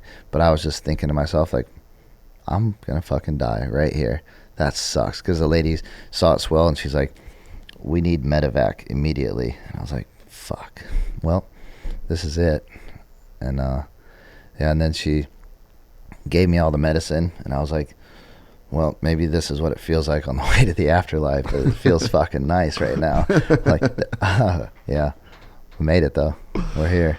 Fuck, that is a bad feeling. Yeah, I've had the feeling on a couple crashes where it's like almost the opposite. Yeah. Where you know you got away with something you probably shouldn't have. Yeah. And then you feel we did. I mean, that crash at Glen Helen, I got up and I was like, brother. Like, the fuck are you doing, man? Yeah. You know, like, don't do that shit. That's fucking bad. That could have been real bad. Yeah. But I had one, we rode to Cape York. Yeah. I crashed in, I jumped out of, there was like basically a little road that snaked along a dry riverbed. Yeah. But the dry riverbed looked exactly the same as the road. And so I'm like, kind of trail riding through, and then I've like jumped out of this gully and then going, fuck, that's not the road, that's the riverbed. And it's like a 4 foot just straight sheer drop out of this riverbed. So I've cartwheeled over that, hurt my same wrist, knocked myself out a bit, get up all dazed. But we're 90, 100 kilometers from our next stop. We're like, we have to get there, you know. So I've got up and I'm like dusting myself off, and I get back to riding, and then just get back up to speed, feeling good again. And then one of the boys, I rode out first from the group, and had this sickest flow going in Australia, you know, middle of the bush in Australia, just like peak living. And then there was an old dude on like a big adventure bike that was stuck in the sand. So I stopped, helped this old guy get his bike, got him going again, got up and went. And then one of the boys passed me. And so he's past me and I'm in his dust.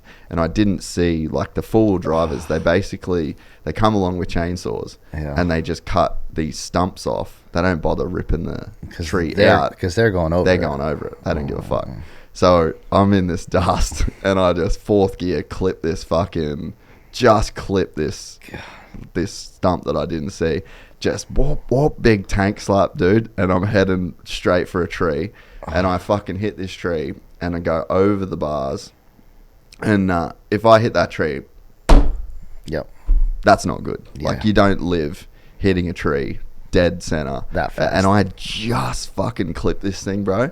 Went over the bars and I got up. And that was that feeling where I was like, not okay. Yeah. Like, you should be fucking dead. It's sobering moments like that, man. Like, that's scary. Like, but we still have that love for riding. Like, I know. Like, so it makes you. It's so weird. It's crazy how, like, that'll happen, and then you're like, I'm done. Yeah. And then a few weeks later, you get back on the bike, and that's gone. You don't even think about it. You're like, your buddy passes you again. You're clicking fourth again, dude. You're like, nah, man, I'm keeping up with you in the dust. Like, I don't know. At least that's what I do. No, it's a weird thing. Even, you know, we rode yesterday. I haven't been, like I said, just haven't really been riding, you know. And we went for a ride yesterday. We've been working flat out this whole SMX series. Yeah. And we got up in the morning and we went to Parlour. Yeah. And we just did some laps. Was it good? It was amazing. Yeah. And I'm not fit. I'm not good right now. Yeah. You know, I lost everything that I had when I trained for World Vets. Yep. Went home in the best mood. That's good. And it's just like, fuck. See, I can't wait to get that feeling again, because you remember that feeling, like, when you're, even if you can do a 5-lap moto, like, just when you're flowing and having fun when you leave. I don't care if I'm going C-class speed or Deegan speed. Like, you have so much fun. It's all relative. Yeah. We all kind of feel the same thing. Yeah. And even I got a Yami 450. They go pretty quick. They're too fast for me, dude. Dude, it's like owning a dragon. Yeah. When you just need a horse. Yeah. For real. They're too fast. Yeah. I actually for the first time did the power tuner Yeah. thing, and I actually made it slow. Yeah. And it was good. Yeah. But I got the Guts gripper seat cover with the It's the one with the wing on the side? with the wing and the bump. Nice. Bro. Yeah. Makes such a big difference. Yeah. So even, you know, it's just little shit of, you just get $100 part for your bike. Yep. And then you put it on and you go ride it, So and it's good. better. Like, even that feeling Yep. as well is worth it. Yeah, I love that. Just that feeling of doing something right every time. I love riding bicycles, but I haven't done that for a little while either. But In what way? like mountain bikes, like enduro. Yep. Yeah. Yep. So when I was in Charlotte, that's the best mountain Great biking. riding there, eh? So good. And I would go up to the mountains all the time, do these big, like 5-7 hour races. I love that stuff. Like, especially during COVID and like leading up to it, that whole time with JB having summers off, I would just train. I'd pedal 5 days a week, like big rides too. And I loved the suffer, like knowing you're fit enough to go out for 7 hours and just grind.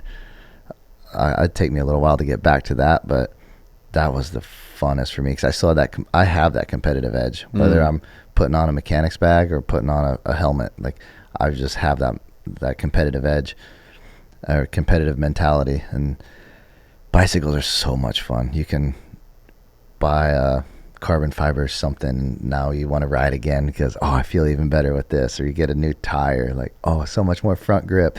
Bicycles don't have front end grip, dude. I tuck the front on that thing all the time. And they have no throttle to pull you out. It's crazy. When you ride moto all the time, Yeah. and then you go back to ride mountain bikes, Yeah. you give it lean, and then you're like, holy fuck, there's no engine pulling me out. You realize how much more you can do shit on a moto because you've like actually got some torque pulling you out of those situations. Like that gyro, just giving a little throttle, how it just stands everything up. No, bicycles are way different. But I was like the Strava guy. I always wanted to just like race Strava, everything on Strava. How serious did you race moto? I raced up until I was probably like 20-ish, like in Iowa, and then got into wrenching for a while. Did it for a few years, but like I turned A class when I was like 16, and did some arena cross, but never went for my pro license. I could have got it, but never did. I became a mechanic for a few years. I was like, I'm not making any money. Like my parents were telling me like, hey, if you're gonna do this, you gotta at least like support yourself. And I was making dumb money, like stupid, not getting hardly any money. So I went home, got into flying airplanes for a little while. Oh, did ya? That was gonna be my profession. Was like, I'm gonna go fly airplanes. How deep did you get into that? You I mean, got your license? Not anymore, but I did. Really? Yeah. What was that like? It was actually easy for me. Really? Yeah. You have to have like 40 hours minimum to take a check ride. And I did mine in 42. And I mean, most people are 100 before they can get their license. But like, I just picked it up so easy. Really? Yeah. What do you attribute that to? Hand-eye coordination. Yeah. Like, I think riding a dirt bike and just being able to do everything the way we do. Once, like when you're flying an airplane, you're coming into land and you're flying in sideways. You're steering with your feet, like, and as you get slower, now the ailerons they control the plane differently. So I was able to just pick up on all that. My brain just fired that fast. And I wanted to do that for a career, but then part of me was like, damn, do I want to be a bus driver in the sky? Not really. Like, part of me is like, I want to be a crop duster and like fly under the power lines and do wild shit like that. But then I got an offer to get back into wrenching in like 2015. Took it. And but when I turned 25, I bought a bike and was like, I haven't gone to Loretta's before. Let's try it. So I went in plus 25 that year. The Carmichael raced it. Yeah. That was pretty cool. So did that. I think I got like 19th. Best moto was like a 13th. Like, which is still really fucking good. Oh, dude, there was like 30 guys in that class that had or have a pro license. Like, it was a fast class. So I was pumped on that one. And then, after that, just went back into wrenching. Huh. Yeah. But since then, like I've always had a bike. When I was in North Carolina, I bought a CR250 two-stroke. Yeah. And raced. Whenever we were done racing, I would start racing, like during our time off, and I would just go do local A races and win some of them. Like, it was fun. Like, I still have some speed, but don't really. The older I get, I think that I'm gonna probably race age classes only. I actually did a race a week or two before I broke my femur, like at Southern Raceway in Bainbridge, Georgia. Yeah.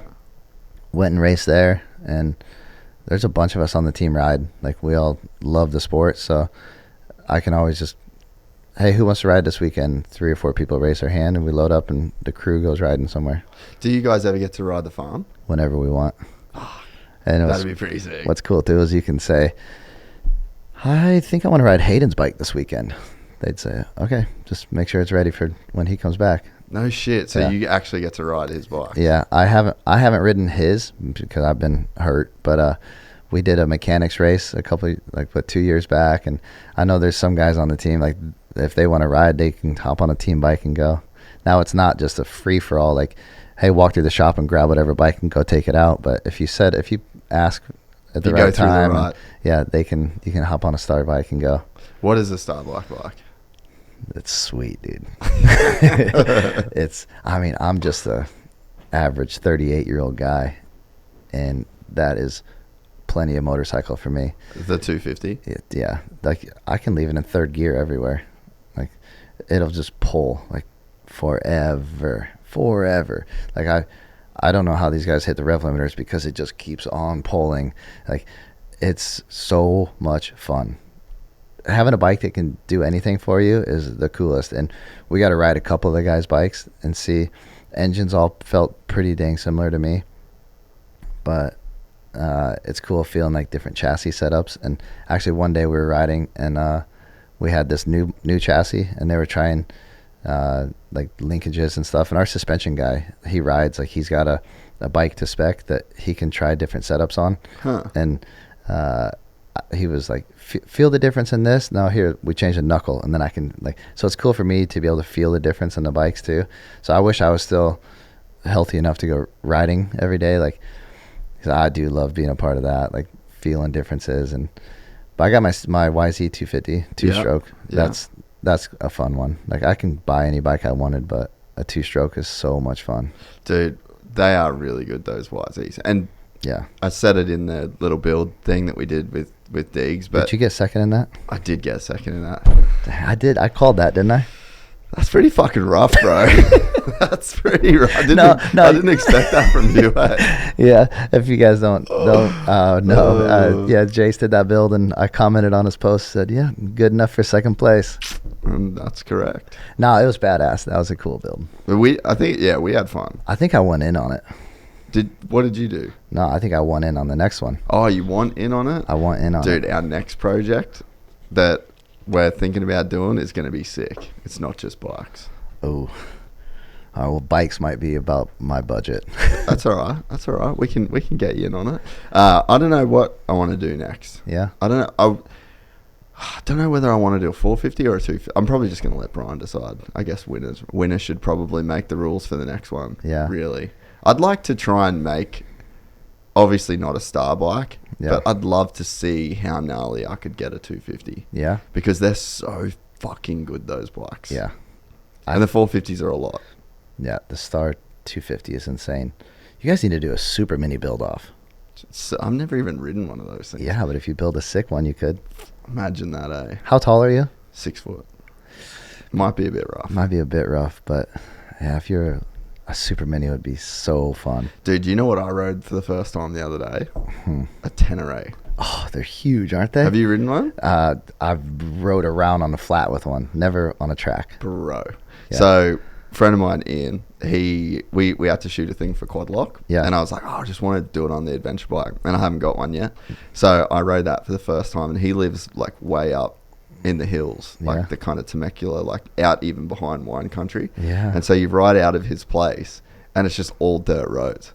Bro, that bike just power slides. Yeah. The way they've got this crazy like anti-squat kind of like the ratios of the suspension, it has like a bunch of anti-squat. Yeah. And so you just touch the throttle and you can just control these power slides, that's dude. cool. Never ridden a bike like it that will just break traction, but in a very like lovely way. Yeah. To where you don't, it's not like, who's that guy that rides one, like does trials style stuff with it? I know. Can you find that guy, Rones? Paul Bro, he is insane, the stuff that he does on those bikes. But they are very big. Yeah. Like, and I'm a fairly tall dude, and they even feel quite Have big. you seen on our team Dax Bennick's mechanic with that huge beard? Yeah. It's Colin Berg. He's got a Tenere, and when we did a ride day at the farm, I couldn't get him.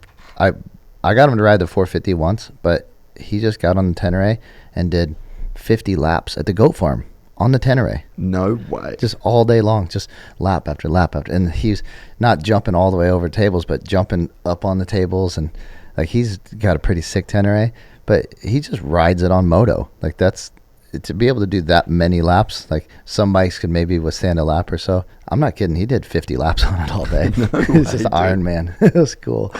They're sick. Yeah. I want to do a build on one of those bad boys. That'd be pretty sweet. Now that we'll be 40 soon.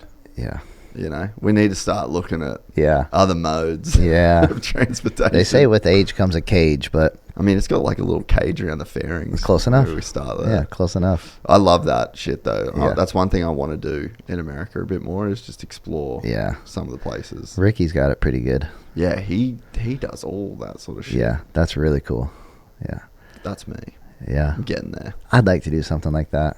But I kind of have like I said, I have that competitive side. Like, I want to go out and explore and stuff, but I want to like race. I don't know. Maybe I just need to give that up and just have fun, just enjoy stuff.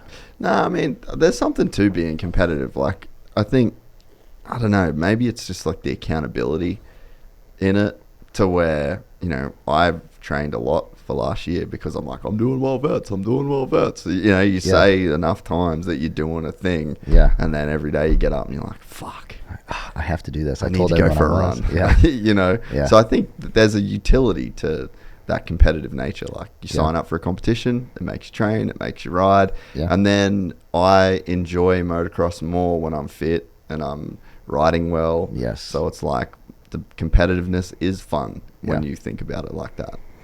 Yeah, it's having a reason to train makes it so much easier. Like, I work out as much as I can. It's hard with my 7-day-a-week job, but having like a goal, like I used to want to finish this mountain bike race strong, so it would give me a reason to go train every day, like you said.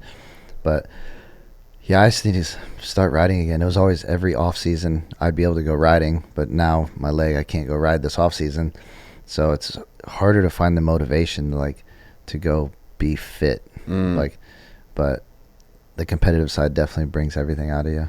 Yeah. I'll always be competitive. It's just something, I think, when you raise racing and riding, you know, like there definitely is something to it. And I think it's something that people are, I mean, I guess maybe not born with, but, you know, the environment that you grow up in, what you do your whole life. Yeah. You know, I think, like my wife, she never did sport as a kid. Yeah. So it's just, that's all I did. Yeah. My parents were like, all right, we don't have any money. Yeah. So you're gonna run around the field. You're gonna play football. You're gonna do all this shit, and you're gonna be so fucking busy that you cannot get in trouble with any of your shit friends. Yeah. And then that's all we knew was sport. And even now in my adult life, what do? Follow around a fucking motocross series of guys racing. Yeah. I grew up on a farm in Iowa, so there's a few people from my town that rode, but I was always just build a motocross track in the backyard or in the pasture and just race myself. And you'd be riding by yourself after school with nothing to push you or motivate you. So in your mind, you're like, all right, this guy's catching me. And like, you build these fake scenarios because you just want to go as fast as you can. You got to find some reason to push you. I even would catch myself on mountain bike rides, like getting tired, going up a climb, and you're like, okay, I want to back it down. And then you make a fake scenario, like, no way, dude, this guy's coming up behind me. Like, I have to push. Like, I have to push hard. I love that competitive side. So you're just a sicko. Yeah, try to be. That's probably why you and Haiden get along. Yeah, a lot of people have said like we have a very similar mentality. People that have met him, like I kind of see that too. Like I want to be the best at everything, and he definitely wants to be the best at everything. Yeah, it's crazy. He's 20 years younger than me. Yeah, that is crazy, eh? Yeah. When you think about that. Yeah. But I think that's kind of why we work together so well, is like, yeah, we're similar, but also he's not looking at me as someone like, you're only a couple years older than me. What do you know? Like, when I tell him something, he listens and respects me. You know, sometimes, you know, I tell him something, he'd tell me to fuck off. But if I tell him something and I'm serious, like on the line, he can listen to me. Like, he will respect what I'm telling him. And I think Brian saw that when Brian asked me to work with Haiden. Like, that's what he saw. An older guy that has been through it all. I've got a lot of experience at the pro level. And, yeah, Haiden would respect what I'm saying and trust me. And, like, trust what I'm saying, what I'm doing. Yeah, there's a lot of pieces have to fall together, right? And I think we're a pretty good match. It's funny that you say that Haiden will listen to you. Brian's like that. Mm-hmm. You know, that's probably his superpower. I think that people. I'm glad we did the last podcast the way that we did it. That was cool. Because I mean, dude, the comments on that show were unbelievable. People were so stoked to hear him speak like that.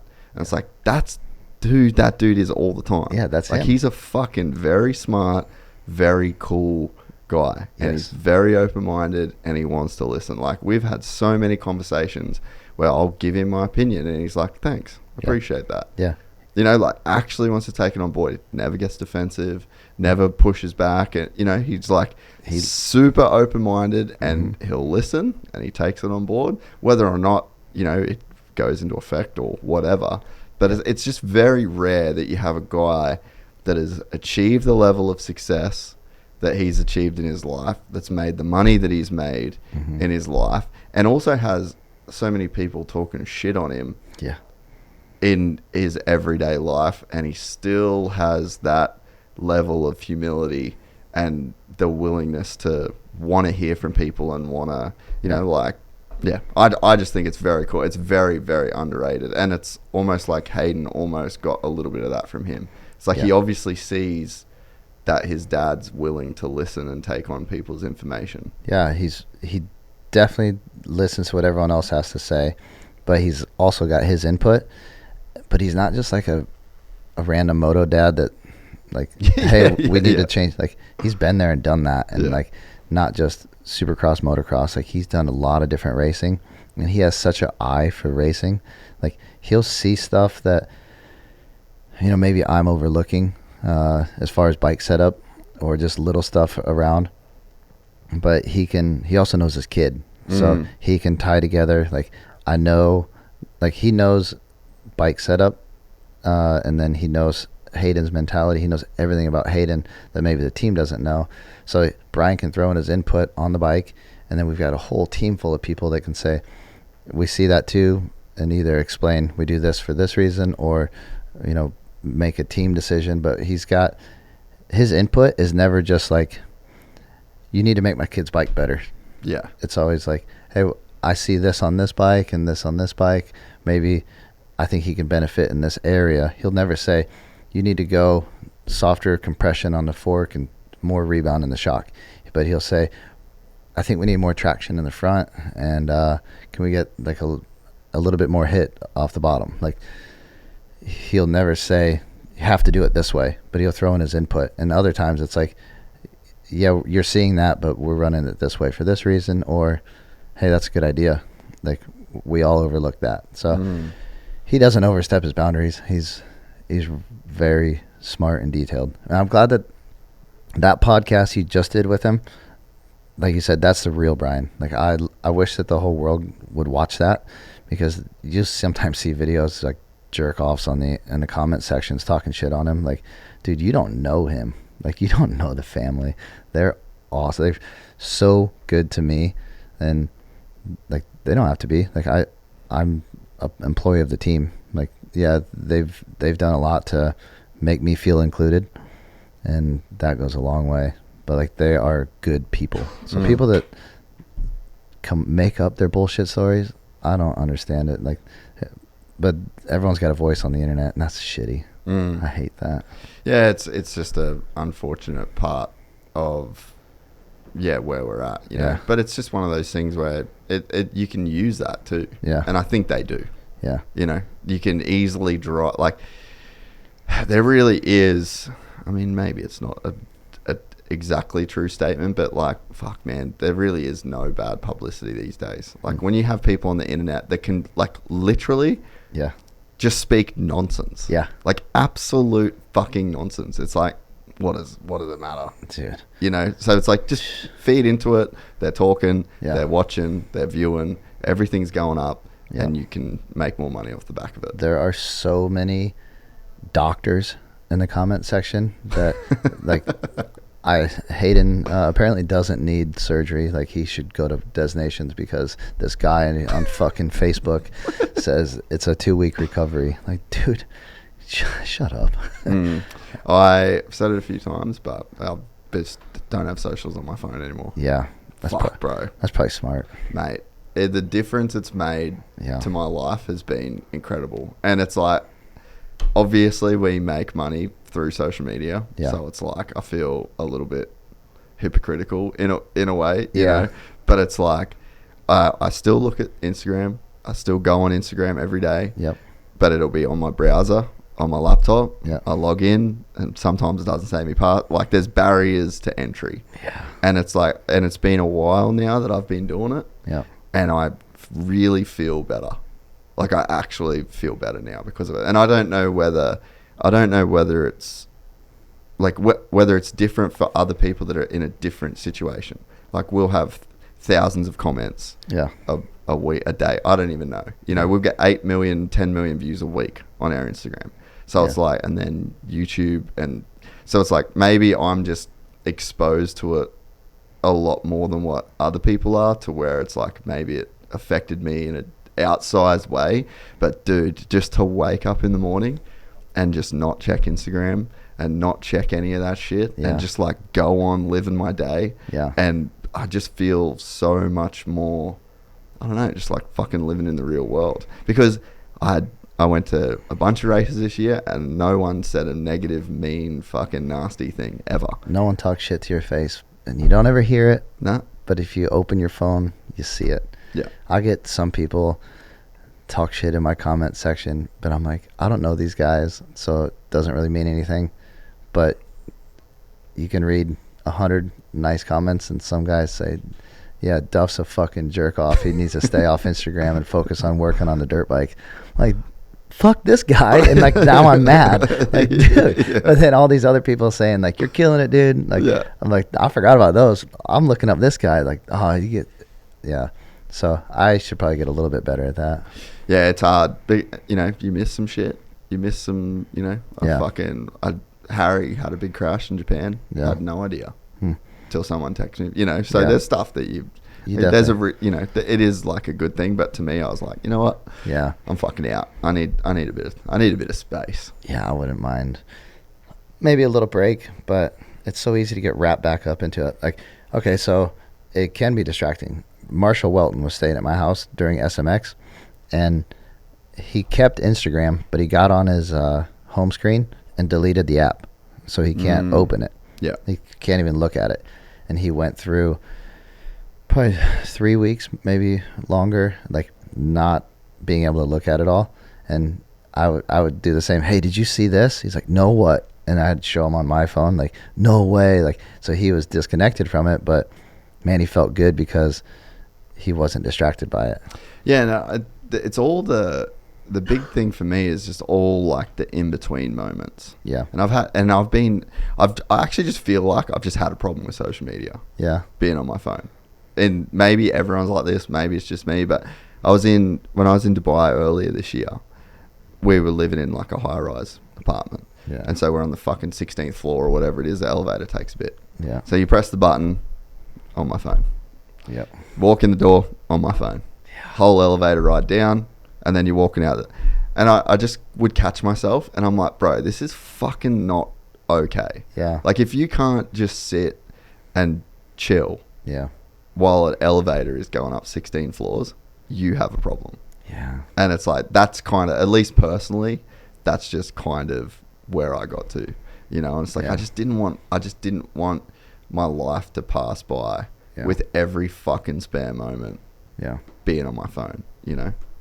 Yeah, I guess I get pretty damn bored in the airports, but I'm not always Instagram. I'm a Mad Skills guy. So while maybe on my phone a lot, it's normally sideways, just playing Mad Skills. Yeah. So I'm on a team on there and everything. So. That's so good, bro. Shout out Whiskey Throttle Racing. Oh, that's awesome. Yeah. We have some breaking news. Manscaped now offers beard products, and they are available in your country. It's time to tame your mane, so say goodbye to all your stubble trouble with Manscaped's new Beard Hedger Pro kit. They have created 4 dermatologist-tested formulations for your post-trim care. First, there is the beard shampoo and conditioner, the beard balm that shapes, styles, moisturizes, and tames for a sculpted look.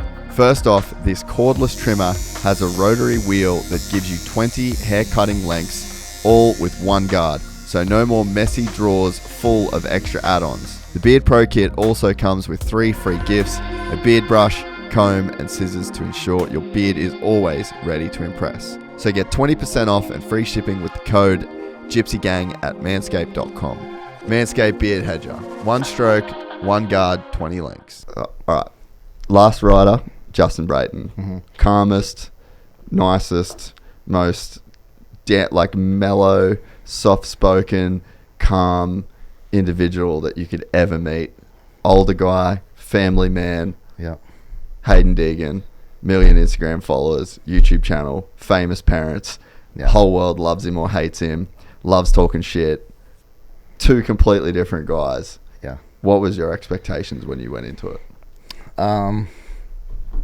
Well, I was definitely bummed when JB retired because it was like I had the life, the schedule, everything. And I was like, well, we're going back into full-time racing. And I joined Star with Christian Craig in 22. And that Did you win the championship with him? Yep. 22 West Coast champion, and then went to 450 outdoors, got 5th in 450s. And then rode amazing that year. Crushed it that year. And then went to Husky. And so that was an easy transition because they're both family men, both older. And then when Christian was leaving, I was under the impression he had a 3-year deal and I was going to stay with him on 450s at Star. And I was like, damn, like, what am I going to do now? Like, I have to work with a kid. This is going to be weird. But I didn't know who I was going to go with. And Brian asked me to work with Haiden. And at first I was like, man, I don't know.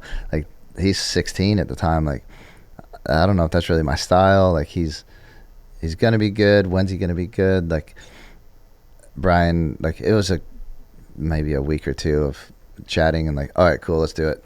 So what got you over the line?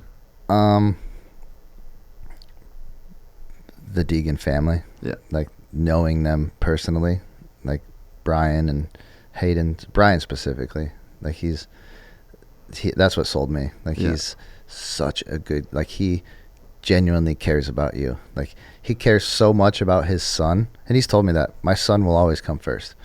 And if I'm a part of that program, I know he's looking out for me, and he has, and he does. So just feeling that, like, acceptance and security with him, and like the conversations you've had on here with him and off camera, like, you know that side of him that I do. So I wish the whole world could see that.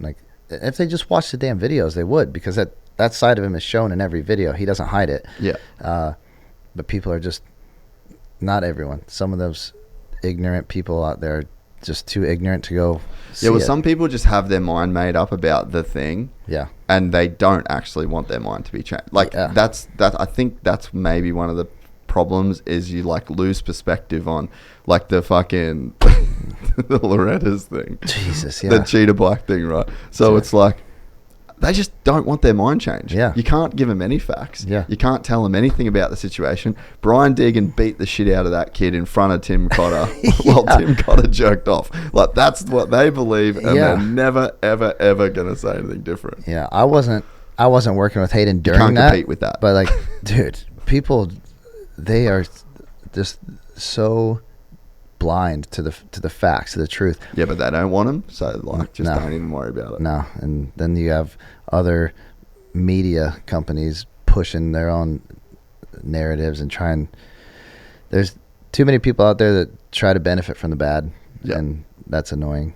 But it was a pretty big. It was a pretty strange transition going from Brayton to Haiden, because JB, like, did have a fan base, but it was never like as big as Hayden's, and people knew who I was, but, like, a couple people knew who I was. I'm like almost 100K on Instagram now, and I can't walk through the pits without people stopping me. And when that's been, I would say, one of the harder transitions, is trying to keep my job and my duties, like, still aligned, while now I've got a fan base, which I don't have to please my fan base, but I like having that support, like that group of people that like me. So I try to please everyone, but, like, Saturday race day, I've got a job to do, and people are like, can you come sign this real quick? And I got a clutch in my hand, or I've got parts in my hands. Like, guys, I got a job to do. Like, if I go sign your shirt right now, Hayden's gonna have a different mechanic for the next moto. Like I have to do my job first. Like I appreciate the love, but like his fame made me like get a little bit of a following, and that's cool. But yeah, that's a weird transition. Like I guess even going back to the negative Instagram comments and comments in general. Yeah, you just never had to deal with that ever. Never had to deal with it, and like you were just a humble upbringing. Well, Haiden, like he's brought up in it, right? So it's normal for him to just block it out. That's just his life. Whereas us, like I've never had random people talking shit or giving support, and now I've got it. Like notification, this guy likes you. Notification, this guy thinks I'm a cocksucker. Like, damn it. Like, so you never get random people their opinions, and now you get it. But you do get a lot of like love and acknowledgement at the track. It's pretty cool. And how about, I guess, Hayden's personality? Like, so Brian kind of sold you on it. Yeah. Because as a mechanic, like you work with JB, you live this fantastic life of traveling, and he's such a good dude. Yeah. Like he's probably on like the Mount Rushmore of nicest people that you've ever met in your life. Like there's just not many dudes that are as just genuinely nice. You don't know I don't know anyone that doesn't like him. No. Could not tell you. Yeah. So you have that guy, and he won Daytona, won a bunch of Australian, like high level elite rider. But then you get a chance to work with Haiden, who just might be one of the best riders to ever do it, but you don't know. Yeah. And you signed with him before his first season. So it's like, as a mechanic, those opportunities don't come around very often, you know? Yeah, and I think he was one of the more sought after as far as like the mechanics we don't really get to choose our riders, but sometimes the team will say, hey, we've got someone coming in. Do you want to work with this guy? Like when I came to Star, I had a option of 3 different guys, and I chose Christian, but that's because when they came to Florida, half the team stayed, right? So we needed mechanics to fill the position. So it was cool to have a rider pick me.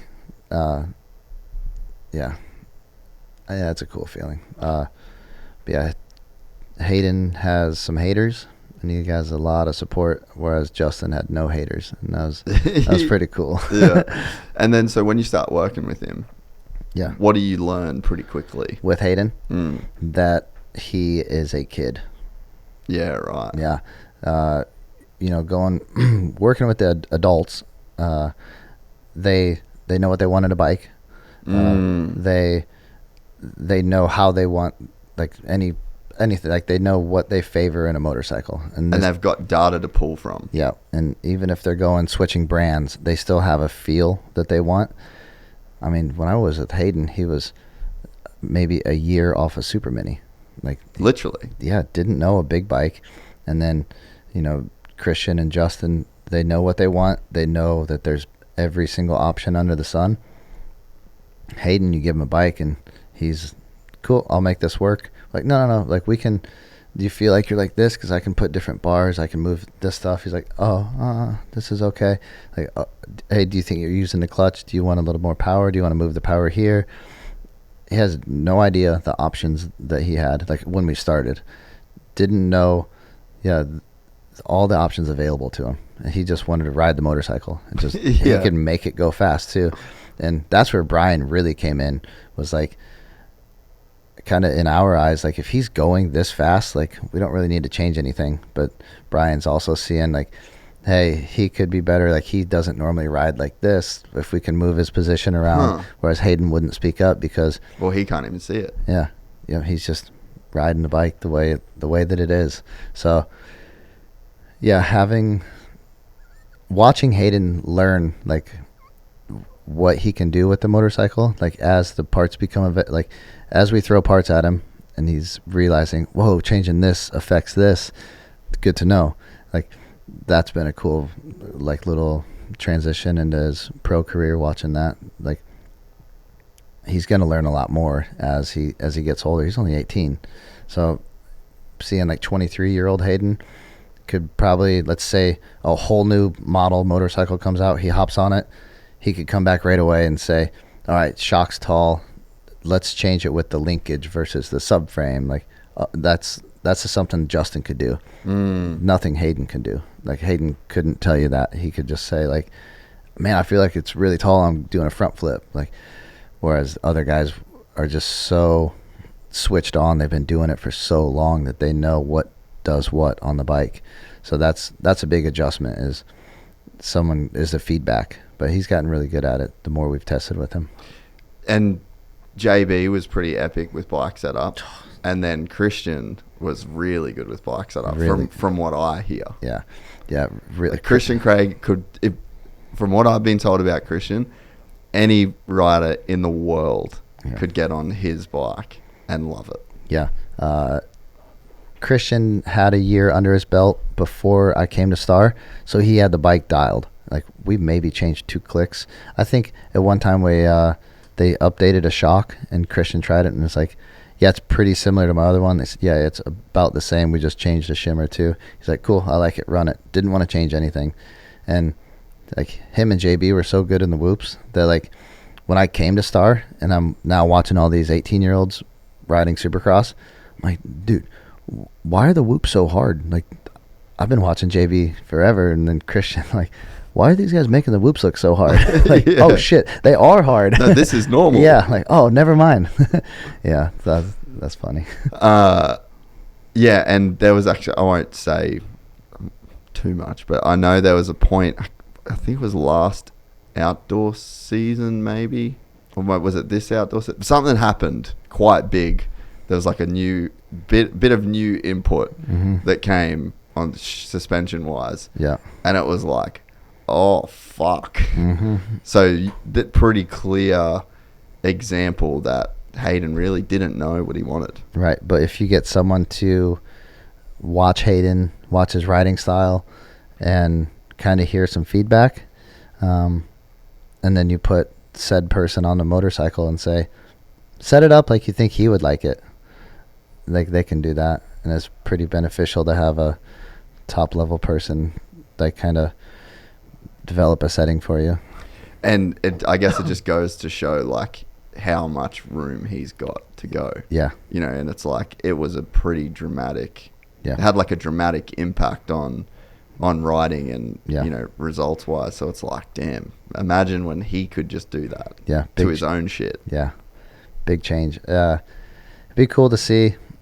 Yeah. The more he develops as a rider, being able to make those changes himself. But also, I think having someone work with you for bike setup development, that's another big factor. And like, not even just your training and your riding coach. Yeah.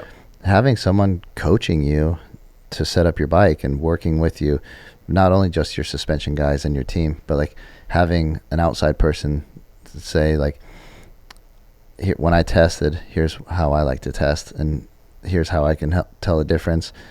Bringing in those people to help coach you, that's just Through another that process. It's another set of skills you got to learn. Yeah. And if you have someone, one of the best to help you with it, that's the way to do it. What do you think, or like, where can we go in terms of, like, Stars obviously, like, they're breaking the mold. They got the farm, everything's in one place, it's all in-house. And it's obviously so much better than, I guess, like the old way of doing it. But it's like, what's next? Like, what's left?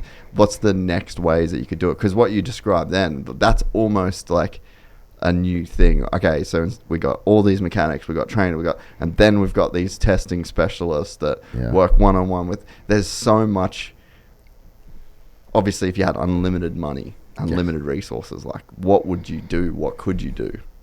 I mean, it's no secret we have Dirtworks come in and build our tracks, and they did 2 to start the season, 2 halfway through, so we get as close to replica tracks as we can.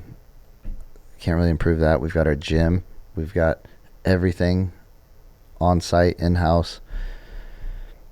I don't know how you can make it any better. I mean, we got a whole team of people trying to figure out what that next step is to make it better.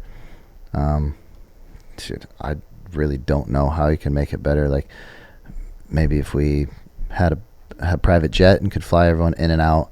So you take now that you've got the program dialed, you've got to take some stress away from the riders, and the crew. Like, dude, I'm not kidding. These 3 a.m. wake up calls to start the weekend and to end the weekend.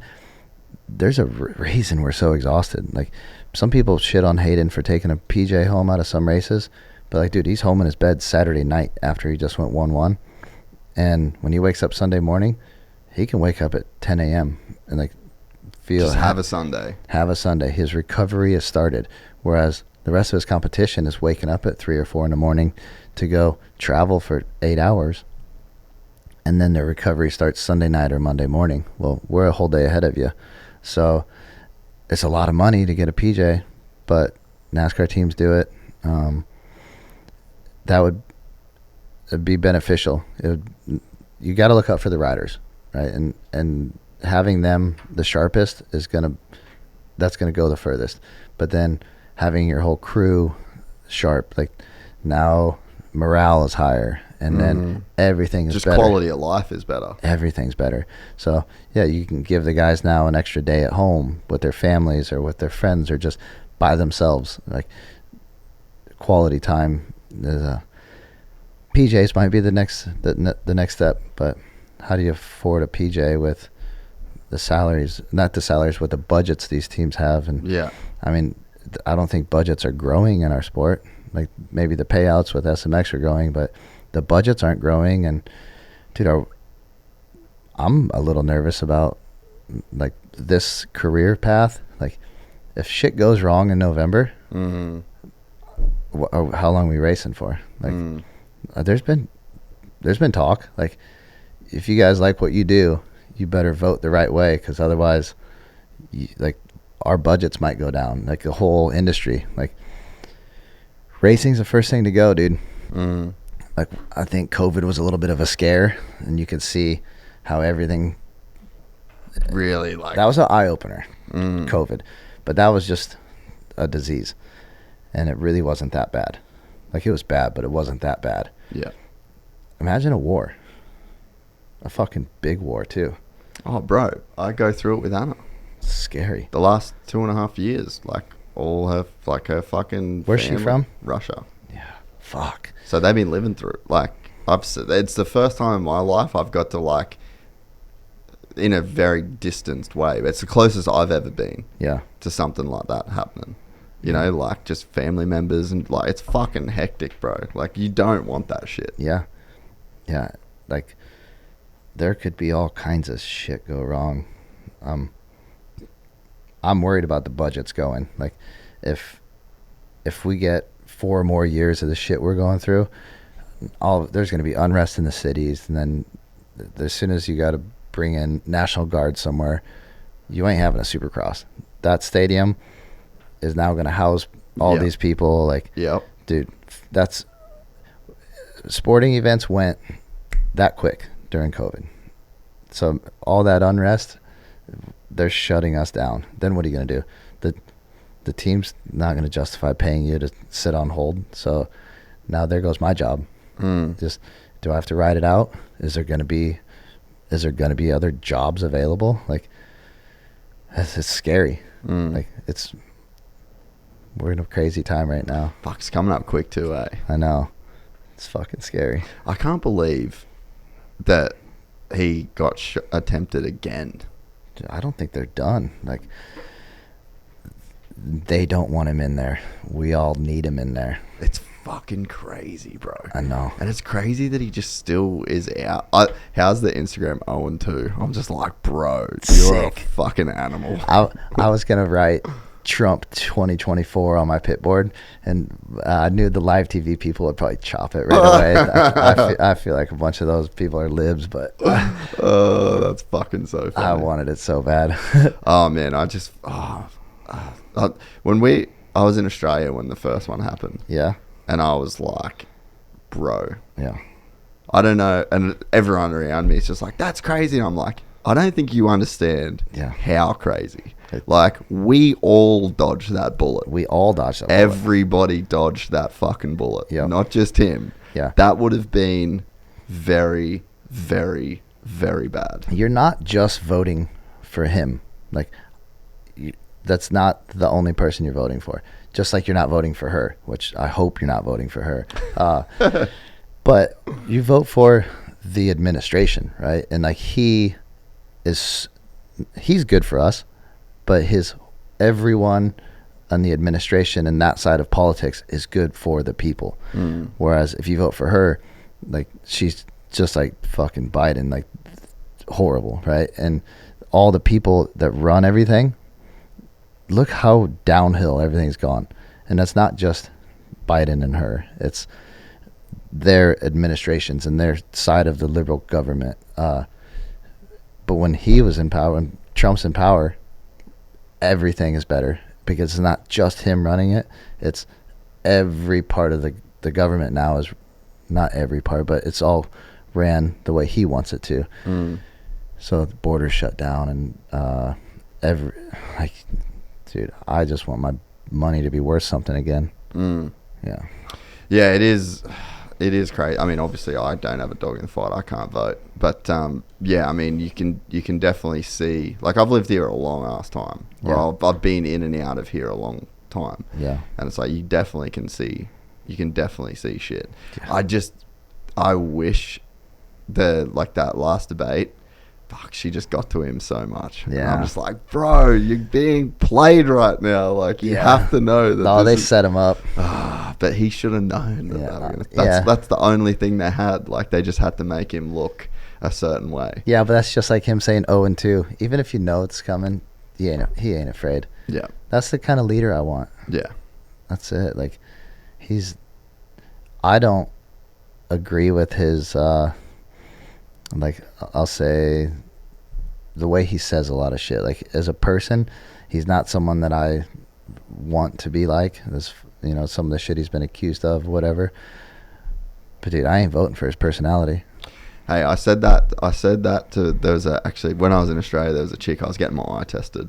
And she just brought up, I guess, it must have been something going on, but she brought it up. Yeah. And I was like, listen, you could be a fucking bitch. Yeah. But if you get my eye exam right, that's what I'm paying for. Yes. So I actually don't give a fuck what you like. Yep. I don't give a fuck what you think. Yep. Get my eye test right, and we're square. Yes. And it's kind of like that is how a lot of things should be, in a way. Yep. You're driving my bus, I don't give a fuck what you think. Yep. I don't give a fuck if you're a dickhead. Yep. Just get me there safe, brother. Yep. You know what I mean? Exactly. We're very lost when you have to like the person and you have to think the same and you have to be this, like, we're lost. If that is what you need in a person to feel okay, you need to like them and you need to agree with them, then there's a little bit of you that's weak, in my opinion. Yep. Vote for the policies, not the person. I agree with you. That's a perfect way to put it. Yeah. It doesn't matter if the person's a dickhead. There's a level, though, I guess, like, you have to, there's probably like a threshold you can't cross. Yeah. Like, if someone's just openly racist and openly, then it's like, okay, bro, we're not cool. Yep. But it's like, unless you're crossing those kind of lines, which he's not doing that. He's not doing that. Doing that. If you look back in 4 years and 2 months, whatever, like however far we are, and hopefully we've just had 4 more years of Trump.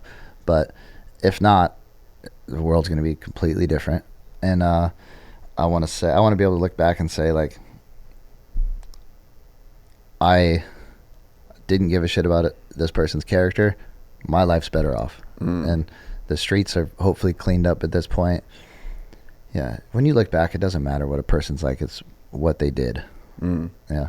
And that's just, some people love his personality as well. Like, I respect his confidence and the fact that he gets shit done. Yeah. But I also love the thought that with him, I feel like my job is safe. I know some people are going to do their best to ruin everything for him if he gets in. But I feel like that's our clearly best option. And it's just a shame that politics has degenerated to the point where it is so much more about personality Yeah. than politics. Yeah. You know, like we're just in a sad state when every debate is just like defamation Yeah. from both sides. Yeah. You know, and it's like that. It's almost like you're just not gonna. Well, that's the new game, and it's just disappointing because I remember being a kid growing up in Australia. I think I said this on the podcast with Brian, but it's like I remember being a kid and my dad would sit me on the couch and I was always interested in politics and I was always interested in the way that the country was run and how it was run. Yeah. And it was like, this guy believes in this, he believes in that, this is what the Labor Party stands for, this is what the Liberals stand for. You know, and it's like you don't even the fact where it went away from, I guess this is how it looks to me, right? So it went from that to then being like, well, you have to believe in everything. If you're a Republican, you have to believe in all of this. Yeah, here's your book. Yep. And you have to, you're not allowed to be bipartisan on anything. And then it degraded to everything they do is wrong. There's nothing that they do right. Yeah. We have to talk shit on those people. We need to put this person in jail. We have to undermine everything they do. Yeah. And that's just, you're at war. Yeah. Like, it's a civil war. It's a political civil war. And it's like, no one fucking wins that. That is not productive. And even like sorry to get on a rant. Oh, but it's like the Afghanistan thing. Yeah. Why'd you fuck that up? Yeah, so he like, just fucked it leave up. it. Yeah. The border. Yeah. Why'd you fuck that up? Leave it. It was good. It was good. Everything was good. It was great. Yeah. Just to come, and it's like, you have to undermine the work that like, how does a country ever move forward? And then the same thing, that if there's stuff that the Democrats have done well, that's there's got to be some shit, surely. Yeah. I don't know enough about fucking politics to know. Yeah. Surely if you go through, there's some policies that are in place that are okay. Yeah. Don't touch them. Yep, leave them. Leave it. Yep. If it's working, if it ain't broke, don't fix it. Yeah. But the problem that we have now is that everything's broke and everything needs to get fixed. And it's literally broke by definition if the other party got it in. And it seems so easy to fix. I mean, I'm not a politician, but you can fix something by wave of a pen. Dude, sign this, the border's closed. Boom.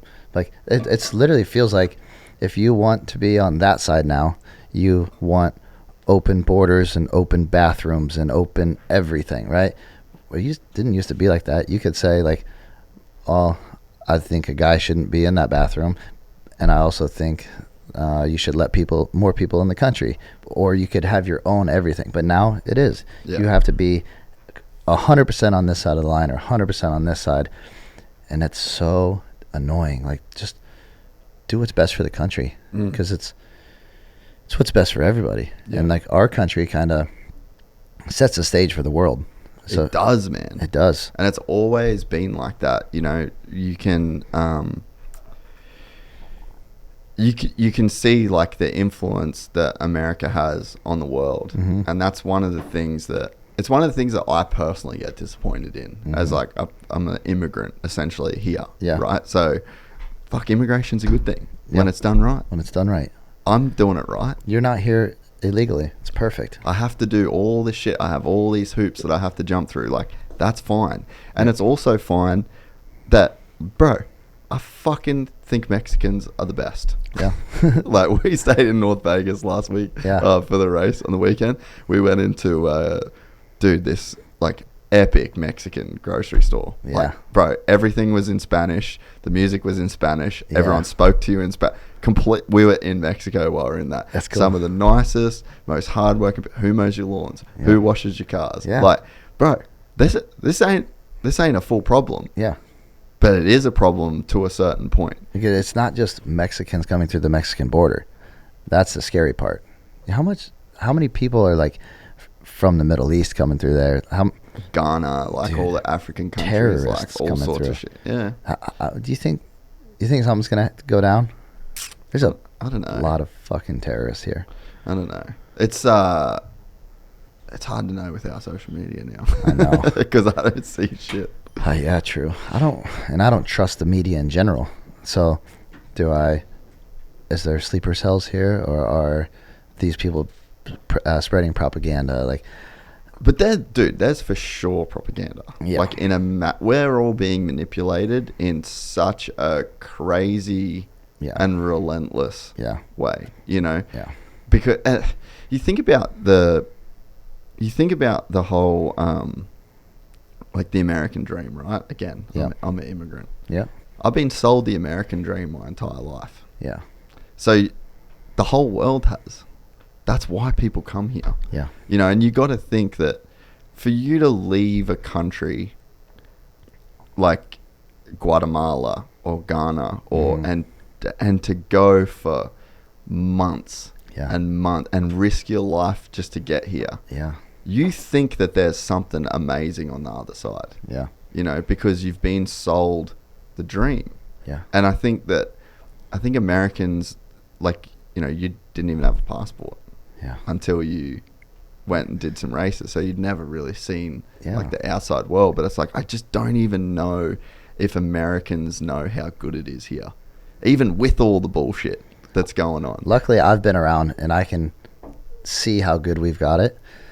But yeah, a lot of people don't. Like the people that are burning flags and just, you know, raising a different flag. Like, you should be proud to be an American. For sure. Like, people that don't respect that, like, don't leave the country forever, but fucking leave and just go take a look around. Yeah. And then come back, and then you'll be thankful that you're here. You'll be proud that you're American and you're proud to be here, but you'll also understand why people would walk for 6 months to get here. Yeah. And why you want to protect what we have here. It's so good here. And it's like, I always think about the saying, like, you can't pour from an empty cup. Yeah. Right.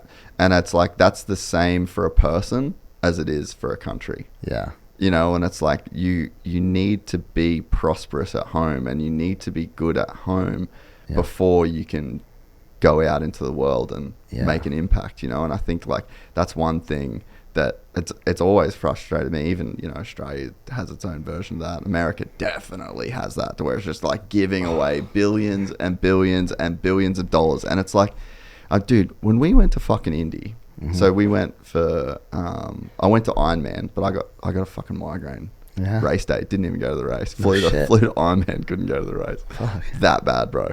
But anyway, the days before, we were walking around in Indy, and I'm like, this is fucking sad. Yeah. Like, this is actually making me You're saying homeless people and rundown shit everywhere. just fucking degeneracy, man. Smelt like piss. It's bad. Just shit everywhere. And, like, no one wants to be homeless. No. You can talk down on homeless people. You can talk down on fucking immigrants. You can, like, no one wants to walk for 6 months with their fucking kids to try and have a better life. Right. That's not, I'm sure people would want to stay in their home country without fear of whatever it is that they're scared of, or without the complete lack of hope that they have from poverty. Yes. And then no one in America wants to be fucking homeless.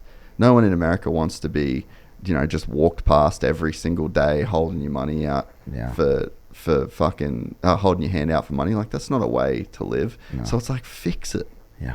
Spend the fucking money here and fix the shit. And it's like, I always just say, a chain is only as good as its weakest link. Dude, all that money they're giving Ukraine, we could have fixed so much over here. So much. That shit is so annoying. And that war shouldn't have happened in Russia. Now, you would know more on that than I do, but there's just too much money being sent over there when we should strengthen everything at home first. Yeah. And the way that everyone's just, that this administration is just letting money fly out, like, dude, they're ruining it for us for years and years and generations. Yeah. And just piling on debt. Stupid. Just like crazy amounts of recklessly. debt. Yeah. Yeah. It seems, and I think, like, so that frustration that you have, I think that it's all extremely warranted, you know, because it's just like, what the fuck are we doing here, man? Like, and sometimes you got to take drastic measures to, you know, make some changes. Fuck. Yeah, and it's also hopefully gonna save my job. Like, I really hope people understand that if the economy goes, like, racing is gonna go. Yeah. If you want to see a shorter Supercross series with smaller teams, 0 races. Yeah, dude, it's coming. Like, well, dude, I first moved here right after the GFC. The what? Remember in '08 that financial crisis? Oh yeah. That's when I was first here. Yeah. So like I saw how much racing was Yes. like.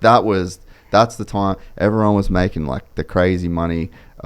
From 03, 4, 5, 6, 7. Yep. Right? That was James. That was that era. Yeah. Bro, '08 came, 9, 10. The US dollar was worth fucking nothing. Yeah. The JDR team, when they came over to the US, they bought all of MDK for like pennies on the dollar. Because their man. dollar was so strong. Yeah, and so our dollar was worth $1.40, which is now reversed. Yeah. So now the US dollar is worth like $1.50 something to the Aussie dollar, right?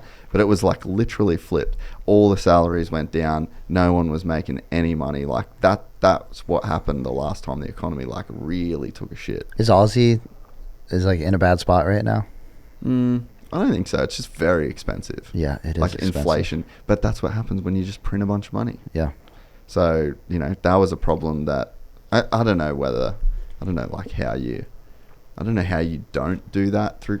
Well, I guess how you don't do it through COVID is don't fucking lock everybody down. I think stop everyone from Australia working. completely failed COVID. No, Melbourne failed COVID. Melbourne? Yeah. Yeah. Australia was fine. That's actually a bit of a misconception. Okay. So Australia was fine. Melbourne was the worst city in the world. Yeah. So it was just Melbourne, bro. I that's- put a mask on probably 5 times, and there was like a week where we were in quarantine. Yeah. So like Queensland was fine. You had to fuck around to go across the border, but you could still do it. It was so overblown, except for Melbourne. Melbourne was insanity. Like they fully cooked it. People like loved having that power to enforce that. Like It was like a fire drill to see what you could get away with as a government. scary. It was weird. Yeah, it's very, very strange. I saw just a lot of fucked up videos from like members of government in Australia. The stuff they would impose, like that's scary, man. Like I used to think that Australia was like The safe place. the safe place. That's Yeah. where you want to go. And then I saw everything in COVID. Like, I don't know about that. Like, I still want to go there. I still love Australia, but it's hard to trust it after seeing the kind of shit that they're willing to do. The weird thing about Australia is that there's no leadership. Yeah. Like, it's a country needs strong leadership. Everything needs a fucking house with a man and a wife and kids needs a strong leader. Yeah. A town needs a strong leader. A race team needs a strong leader. Yeah. A country needs a strong leader. Yeah. Like leadership is so underrated in 2024, and it's almost like this mythical quality. Like I remember looking up to people. I remember the coach of my football team was the fucking man. My dad was the man. John Howard, the prime minister back in the day. Like, even love him or hate him, like Obama. Yeah. Like when Obama delivered a speech, whatever you agreed with his policy or not, that was a dude that you could look at and listen to him talk, and you felt like he was the dude He was a good talker. running the country. Yeah. And it's like now, I just don't feel like there's. I mean, I'm speaking especially of Australia. Yeah. I don't even know any of their fucking names. I don't know who they are. That to me is actually a scary thing. Yeah. When you can't really put a finger on like who's in power, like who's running the show. Welcome to America. Who's the leadership? And that was Joe Biden. Yeah. Who's running our country? Bro, when he's fumbling around, tripping upstairs, when he's in the debate, barely able to make a sentence. Yeah. I think that was the period where everyone was like, hey, excuse me. Yep. He couldn't get a job at fucking In-N-Out. Yeah. How is he And the boss? So if he's not running the country, who the fuck is? you see that he wasn't like mentally fit enough to stand trial for all this overseas extortion, like Ukrainian money, but he's running our country. And then they're all saying, oh, he's very mentally fit. He's very sharp. And he stepped down from being president, and then they now talk shit on him. Like, wait. You guys are fucking liars. Yeah, who's running this show? Yeah. Who's actually behind the strings, behind the scenes? And I think that's just and the problem, I think that's why they don't like Donald Trump so much. Yeah. Because and again, for better or worse, there is one guy that is making the shots and is getting what he wants done. And I think that is a very disconcerting thing to like a group of people that want things run a certain way. Yeah. You know, and that like Australia just doesn't have that. I don't know who the fuck they are. Don't know who's around. Don't know who's. That's why I was like, see ya. Yeah. But damn, I want to get down there and hang with my friends down there again. I know. It's the best place to be. Dude, bro. it's so much fun. Especially where you were too. Sunny Coast. Sunny Coast is really good. Yeah. But like even when I was down in Melbourne area, it was really good. Uri's always got us the good houses. Yeah. And Quinny's right down there. Yeah. Dude, Yeah. he's a funny motherfucker. Right? I have so much fun with him. But like Sunny Coast is where I want to end up. Good place to retire. Good place to retire. Good. I'd like to go there, retire there, mid 40s.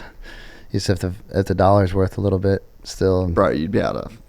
It'd be sweet. You'd be able to buy something pretty good down there and just be cruising. I spent like 2 weeks in like Coolum, Noosa, that area last year, and it's so nice. Yeah. I always tell people I feel like the best version of myself in Australia because it's so easy to wake up and like everything is. You're unburdened. Yeah, and everything's so healthy down there, and like the lifestyle is. So many people are fit and active, and it just brings out the best in you. Like, surround yourself with good people. Mm-hmm. And that's what I feel like in Australia. Yeah. Yeah, there is an energy, like we're saying Gold Coast. It's like a little bit different vibe, maybe not as laid back, but it's still the same thing. Yeah. You get up in the morning, you go for a walk, everyone's running, everyone's getting coffee. You know, like there's just such like you're not in traffic. You're not like, it's just a very different vibe. You're very light, very easy. Yeah. Like when we went home, this trip in July for a month or whatever, I remember the first time I got on the highway, I was driving Anna's car and we're just sitting, just yapping away. Yeah. And then I'm on the highway with no anxiety, with no stress. Yeah. People let me in. Yeah. I'm cruising. Didn't feel what I feel in California. Yeah. It's like as soon as you fucking flick that indicator to get onto the highway, bro. Yeah. It's a race. It's on. Dude, when I'm telling people about what makes our team so good, another benefit is when I leave my house and drive 30 minutes to the shop, like there's 3 stoplights and like in 5 minutes or so I'm out of town, and it's just back roads. I'm just driving country roads all the way to work. Country road. Take me home. It's so good. Like that stress is gone. Just eliminating the city life and just eliminating stress makes life so much better. And that's another positive of being in Florida. Like it's so much less stress. But actually, I was telling you before, like I'm unsure what I'm going to do after we're done recording, because there's a hurricane about to hit my house. Like I've got a red eye tonight to go home. Can you get on one earlier, you reckon? Well, I can get on either way. Like I'm going to get home maybe like less than 24 hours before the hurricane's supposed to hit. Yeah. But part of me is like, damn, do I go home and button up the house, or do I just wait it out and like go home and hope there's a house? I don't know. Like I'm not going to get down there and put anchors on the roof and hold it down, but shoot, I kind of want to get home too. Like this is the beginning of my off season. Like I get a week at home before I get surgery. Like, God, I want to get home. God, I don't want to go home to a hurricane. But if you deal with a hurricane or two every year to have like a stress-free life, I'm good with that. Yeah. Yeah, it's just such a different vibe. Like I was talking to Burner about it on the weekend. He said the same thing. He's like, man, just Florida's just like kind of living in Queensland. Yeah. Just have way less stress, way less going on. And just like a completely different quality of life. It is. It's so relaxed. It just takes another burden off. Like whether it's the burden of traffic or people or driving, an hour to go 10 miles. Like it's so nice to not have that. As much as California is a massive pain in the ass though, fuck, you can be productive here, bro. Yeah. Like if you really get locked into the grind, especially what we're doing. Yes. For what you're doing, different kettle of fish. But man, there's a reason why California is what it is, because it's good. God, you can lock in and just really make some shit happen. I stayed here in 2015, 16, 17, like I'll say preseason, and for a couple West Coast rounds, and then I was staying at Club MX me and McAdoo actually lived together for 4 years at club. Is he like the reincarnation of Brayton? Could Literally, be. Yeah. Just like the same dude, just like the younger version. Yeah, he's a good guy, huh? Yeah. McAdoo's awesome. But I would stay out here a little bit and then spent most of my time on the East Coast. And then I realized, like, dang, the East Coast is really where it's at. And then that year of HRC, I was out here and COVID hit. And I remember I flew to Indianapolis, got off the airplane. They canceled the race. So then I flew, I think, directly, instead of back to Charlotte, directly here. Went to HRC shop, grabbed all my stuff, went by my place out here. I was staying with some buddies, grabbed all my stuff, and drove cross country. And I was like, California is not where I want to be if the country's going to shut down. Yeah. And then really, like, haven't had the desire to be back here. So I am kind of California'd out. yeah, I get it. Yeah. What's been the highlight of your career, you reckon, of everything that you've done? There's not one specific highlight, but, like, I will always remember Australia Championships with JB, him taking me around the world, everything to that first American Supercross win and championship with Christian. Haiden just exceeding, I think, everyone's expectations, and 3 championships now. The championships are the easy one to say highlights, but I think the Australian championships are those ones will always, like, mean a lot to me because those are, like, my first ones. And with JB, it was so special because we made a deal in 2016 when we were BTO KTM, and I had an offer to go work at Husky, and he didn't know what he was going to do. And we sat in his living room, and he's like, here's what I'm thinking, but I don't have a solid plan. If you stay with me, I'll guarantee you a salary, whether I race or not, whether you're my mechanic or not. You have a salary through May, which is like another 8 months. He's like, but I just really want you to stay with me for whatever becomes available. And then we made an agreement, and then like a week later, Yuriv makes this deal happen with Honda Australia. We got bikes through Honda America, brought factory bikes to Australia. Having someone that has your back that hard and that wants to just be like have you on their team, like, you never forget those moments.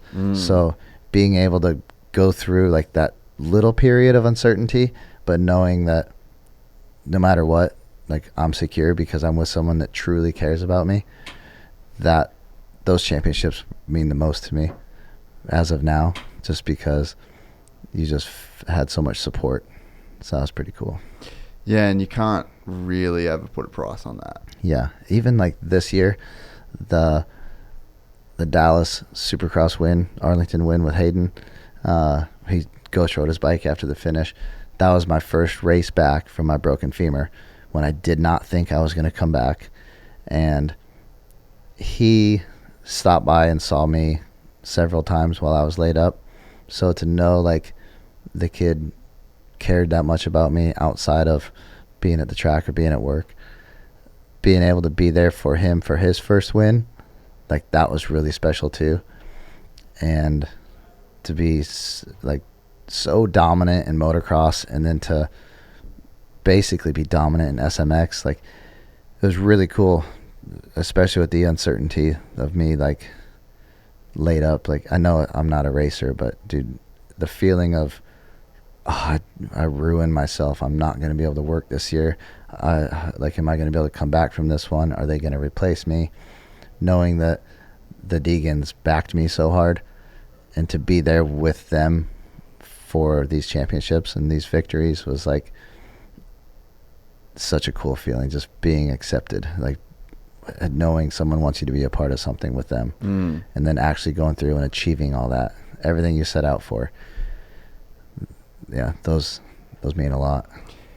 Is that why guys like you can stomach the 7 days a week, 31 weekends a year? Like, Is Yeah. that why you can push through that stuff? Is because there is some like really meaningful stuff along the way? Yeah, it's definitely a big factor.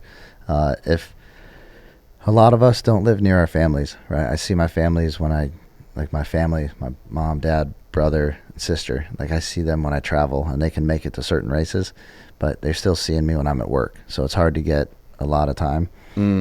So when you are so accepted and have people that make you feel Like your family. like your family, like you're always willing to put in extra when someone really appreciates you. So it's a big key to it, is surrounding yourself with good people like that, and especially when those people choose you. Like you're not just hoping, like trying to hang on and be with them, like when they're making sure you're in. Like even when the Deegans do like a group picture after the race, Brian's like, get in here, you're a part of this. Like, so little stuff they do to make me feel included and feel appreciated. Like he calls me after a race, Brian will, and just thank you, like really good job today, and we'll talk about some other stuff. Even if we don't have anything to chat about, he'll call and text just to say thank you, good job. And he doesn't have to do that. Like he's not my team manager, my team owner. Like he doesn't have to reassure me on my job. So getting that kind of acknowledgement is little stuff like that makes you more than willing to be at the shop, ready for the doors to open up in the morning and there until they close. Yeah. Yeah. That's so cool, man. It's Yeah. such a cool thing to be a part of something like that. Yeah. You know? And it's not every day that you do get to. But I think someone could listen to this podcast and just be like, man, it's sick being a mechanic for a guy like, because your experiences have been so good. But Yeah. it obviously speaks to your character too. Yeah. You know what I mean? Like, I don't think you just got this lucky with JB and then you got lucky with Deegs. Like, Yeah. to be around and to get taken all over the world and to have people like have that support, it obviously speaks to the way that, you treat your job too, Yeah. I just try to do it the best that I can, and don't take advantage of it, and try not to like get too comfortable and complacent. And it's tough when you're 22 rounds in, and it's like, all right, bike's perfect, it won the race yesterday, and it's 7 a.m. on Sunday morning. I'm going to take it all the way apart and put it all the way back together. It's hot today, or it's raining today. Like there's so much, it's so easy to like get burned out, but when you feel the appreciation, it makes you appreciate where you're at so much more. Yeah, I don't know how many more years I can do like a 7-day a week on the road, but as long as I've got like this support crew, it's like I don't see an end. It's definitely gnarly though, because you give up a lot in terms of like personal relationships, and you know, like the guys that do the mechanic thing and have families and kids and wives, and like, man, I'm envious of them, but I'm also like, I don't get it. Like I really don't see how they do it, because when I come home some days, it's like all I can do is lay down and go to sleep or pack my bag and pass out, and I don't get how they do it. I feel like I'm single because I feel like it's unfair of me to try to have a relationship when I know I can't put everything into it, and I don't want to have a relationship through a phone. And I guess, it's possible. Everyone else makes it happen, but I just don't see how the hell people do it. It's crazy, dude. Yeah, I think that's probably like the hardest bit. And there's probably a ton of people listening to this that would want to know, like, how do I get into the industry? Like, what's the best way to do it? But it's like, man, you almost need to know what you're signing up for before you do it, right? Yeah, younger people like want to be in it, and it used to be, I think, harder to get a factory job, but I also think that factory jobs they probably pay the same now as what they used to, right? And everything else has gone up, so we should be making more money. We should definitely be making more money, but you don't like. There's enough podcasts out there. You kind of know what you're signing up for. But someone can look at it like, damn, do I want to go to school for 2 to 4 years and then go find a job? But I really want to work motocross. And there's this a school in West Virginia. Is that MMI or whatever? Nah, SXMX Tech. Yeah. I didn't go to it. I didn't go to any schooling. But Scott Atkins runs it. And I know a lot of people that have been through it. And he'll put you through this course. I don't know if it's 6 months, but it's like $20,000. And they teach you everything about race mechanic. Like, you can take an engine, you can take a whole motorcycle apart, engine, everything, and you put them all the way back together. And it's not just like dealership training. It is how to be a race mechanic. And then they bring you to races, introduce you to race teams. And we've hired several people from that program. Like, really? Yeah, even like Jets mechanic Christian, he came from that. That's right. There's a lot of good guys have come through that program, and I know a lot of them. Like, that's my recommendation is go to that. And I'm not paid or endorsed by that, but there's someone out there doing that, and that's about the best way to do it right now. Really? So that's, if you were interested in getting into being a factory mechanic, that's what you'd do. Exactly. If you had to do it over again. Yeah, because they go as far as placing you on the team. Like, we needed a mechanic on our team a couple months ago, and we called that school, and we pulled this kid, wasn't even finished with the program yet, and we pulled him from school. Right? Imagine going to that school, like, I'm paying you this much, and I'm a couple months in, and you see the finish line from school, and you're like, gosh, when I'm done, I would love to go to a factory team. And then you just walk into class on like a Tuesday, and he's like, hey, Star called. They want you. And you're like, dude, I have 3 months to go. And they're like, pack your bags, kid. You're going to Star Yamaha. No shit. It's pretty cool. That is cool, man. Yeah. And how was he when he got there? He's good. Yeah, the kid's good. Like, every team does things differently, but you bring someone in with the skill set to do it, and you don't have to train them. Like, you just show them, here's how we do things here. Like, you know how to change a tire. You know how to change a clutch. You can take a bike apart and put it back together and rebuild a brake system. Cool. Here's a couple little things we do different at Star, but you know how to do it. It's pretty cool. Must be the craziest feeling for that dude. Yeah, I know. Just be like Wednesday at Star at the Goat Farm. Yeah, just coming in. And all your buddies are still finishing the courses that you started.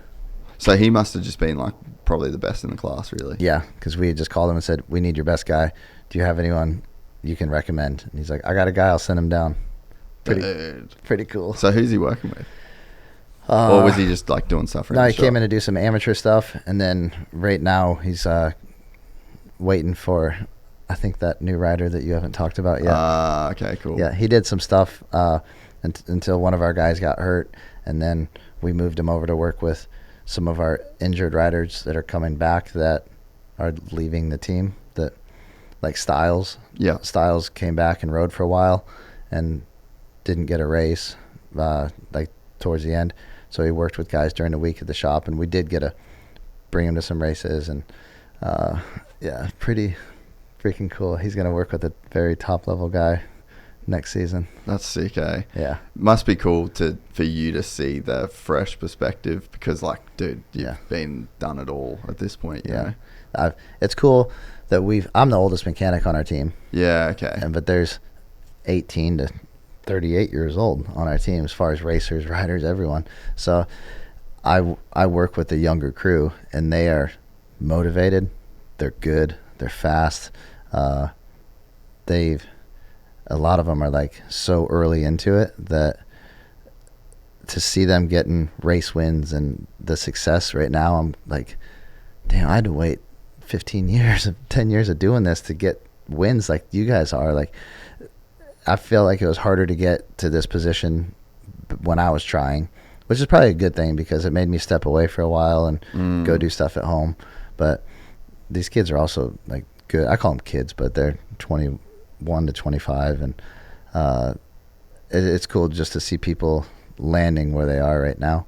But the mechanic, I guess, field has kind of changed over the years too, because now you don't have to really do engine work. We've got guys that do our engine, and we never really had to do suspension back in the day, but top ends, like that was on us at least. And it's nice not having to do that. But I also think if you were to go through the starting line, a lot of guys probably don't know how to do a top end on a 4-stroke. Like but you're not required to, so that's fine. It adds a little bit of pressure to us not having to do engines and suspension, because the chassis has to be perfect, but it gives us time. Like the pro circuit boys still do their engine rebuilds. Really? Yeah, like they pull their engines after a race, ship them home. They don't rebuild the head, but they rebuild everything else, and that's crazy. A lot of them are practice mechanics too, so they grind just as hard as we do, maybe harder. But yeah, I kind of miss the days of not doing engine stuff, but it's so much nicer not having to do it. Yeah, I bet. Yeah, because it's just a huge responsibility too. Huge, and especially like say if there's faulty parts and like something breaking every day. Like I feel so much better when I'm leaving exhausted, and I know like, all right, I put that engine in and I torqued all the bolts. Like that's it. Cool. Versus like, shit, is the cam chain tight enough? Did I actually torque this? Like, nah. Dude, the anxiety that mechanics must feel is fucking crazy. Yeah. Especially if you're doing engines. Yeah. It's pretty crazy being in imagine your guy's got such a big points lead and he could wrap it up early, and it's all on the bike to stay together. Like that's a big one. But luckily I've had those years with, the Australian championships. So you felt that pressure. They were still championships, dude. Oh yeah, you're still making good money. Yeah, there's money on the line. Like you have to get through, and so I felt all that before, and then every year at Star, I've been in that position to win, defend a championship, and it's been awesome. But when people always say like, "What's it like to have the red plate?" Like right now, it's familiar, which is really cool, but to say it's not a little nerve-wracking is, it's true. It is. It's a little nerve-wracking, especially when your guy's going to get it done, and your guy's also so hard on the bike when he rides. Like when he sends wall jumps to flat, and you're like, all right, my wheels have 3 races on them, but last weekend he was jumping this massive jump landing on concrete, so I should rebuild my wheels just in case. And you're like, fuck, how long till I should you just have so much responsibility.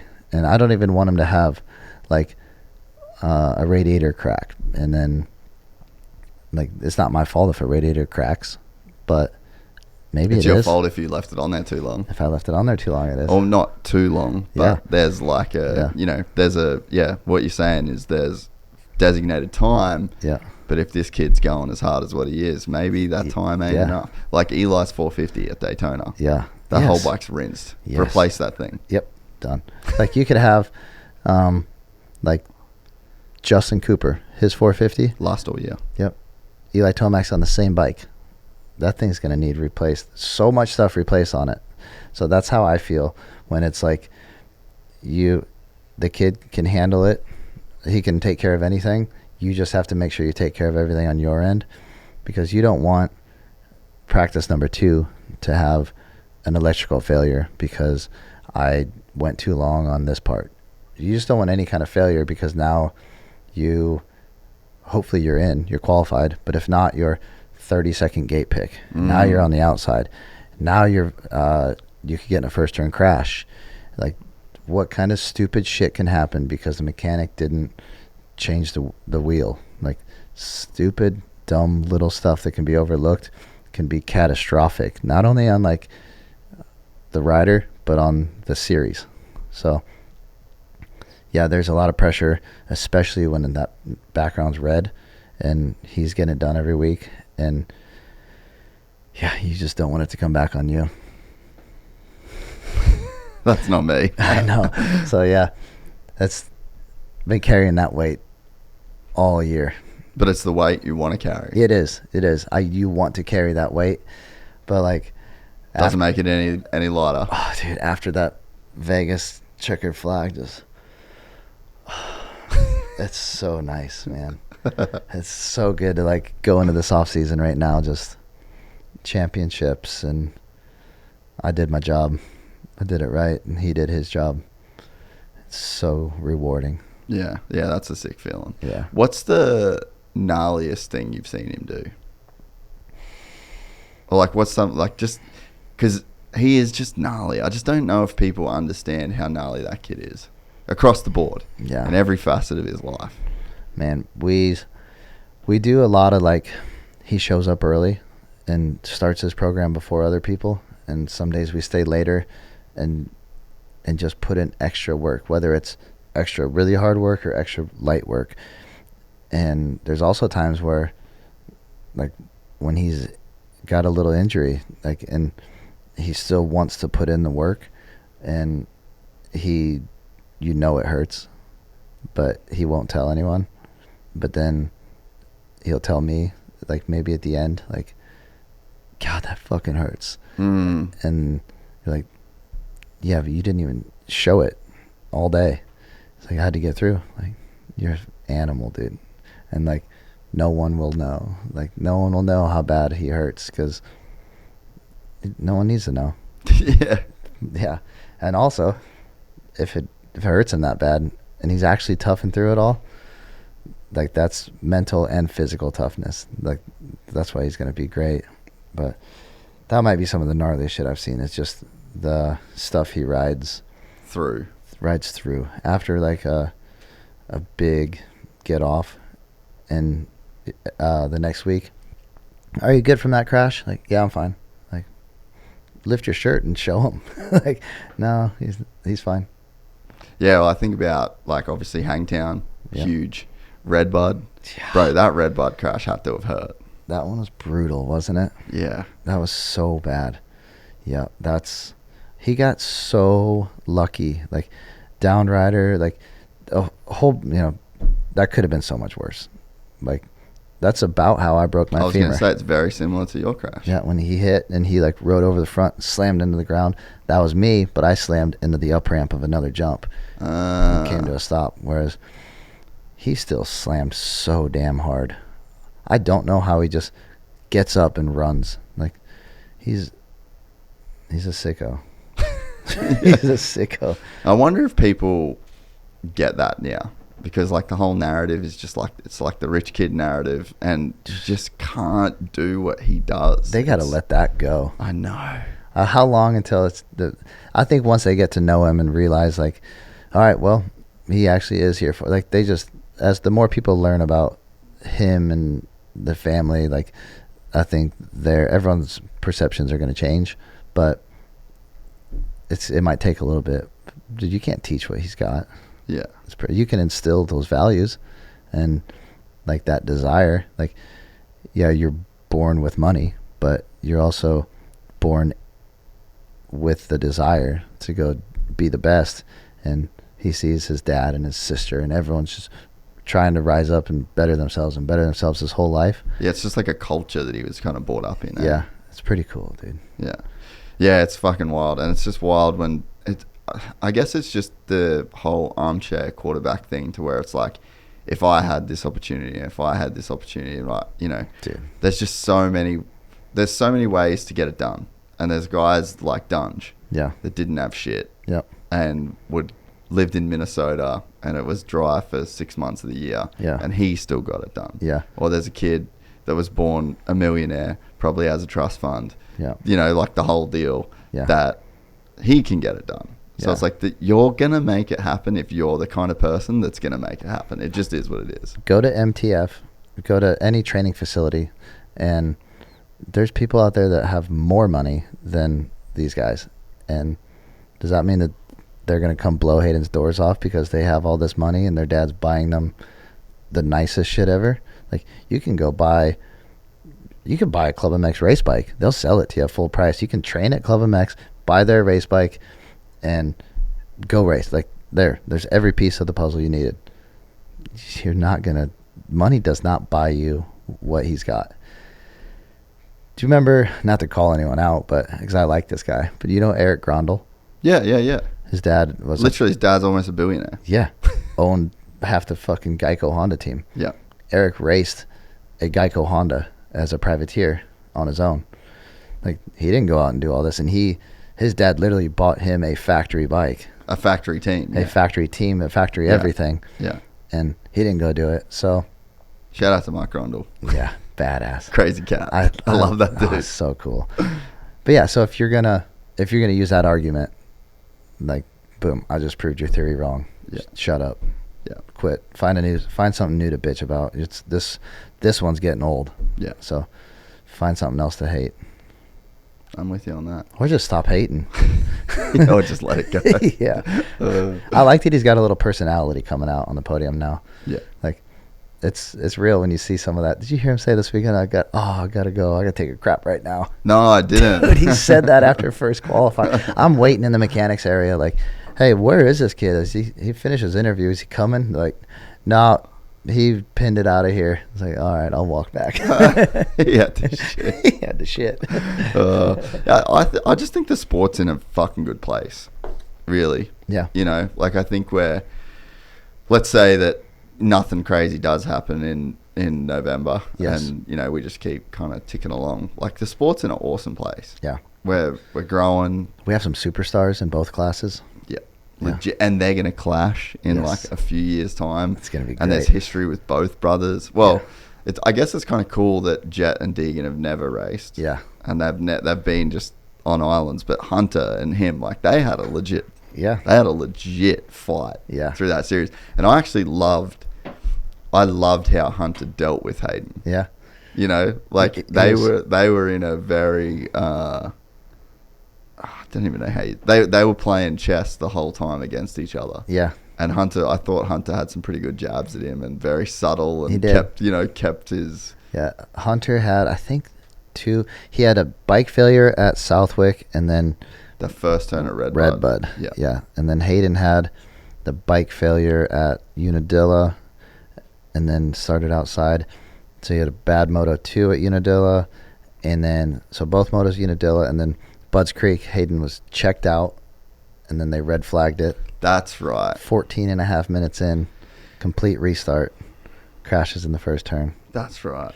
Yeah. So you know how in qualifying they start at one end and they just go one at a time? Yep. After that weekend, they said, we're going to start doing this for qualifying, and this is what we're going to start doing on red flags if it's questionable. So line you up 1 through 40, and then one at a time go that way, because then it's kind of more like a grid. I like that. That'd be cool. But yeah, so those couple motos ruined him. What did he lose the championship by, points wise? I don't remember that. I know Supercross this year is 4 points, but that no, because Motocross ended up being like not good. I think we dropped back to the fourth or something in points. Yeah. But I mean, he's still went out with a good send at Ironman that year, jumping that finish line. Yeah. Yeah, and then they took that one out this year. That's insane to me that they do that shit. I know. I wish they didn't. Like, why? Dude. Literally no one's crashed on it. I know. And they're the best in the world. Dude, if you don't want to jump it, And then if you don't jump it. Yeah. Just don't jump it. Which no one did last year. Yeah, just Haiden. What's the problem? A couple guys jumped it this year, and Sexton has to win the race.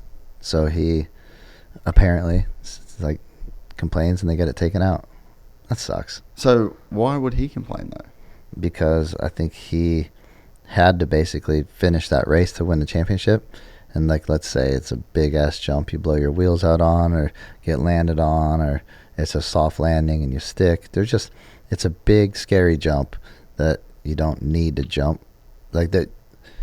I don't know, it's a big risk. Just get it taken out if you can. If you got a team manager that's there's someone on your team is notorious for getting the track crews to change whoops and big jumps for you, might as well have them change it.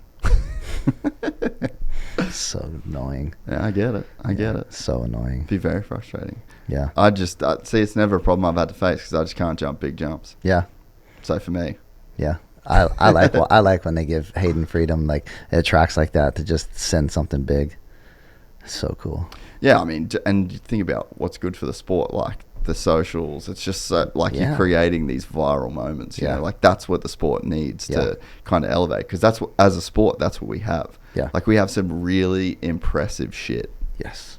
We should lean into that. Yeah. Like, let people go big. Like, let people do huge burnouts on their championships and something you can promote. It's so, yeah, it's promotable. And that makes people like, hey, that's kind of cool. And then more interest in the sport. Yeah, we're in like an attention economy. You need to like grab people's attention. Yeah, you need it. Big shit like that.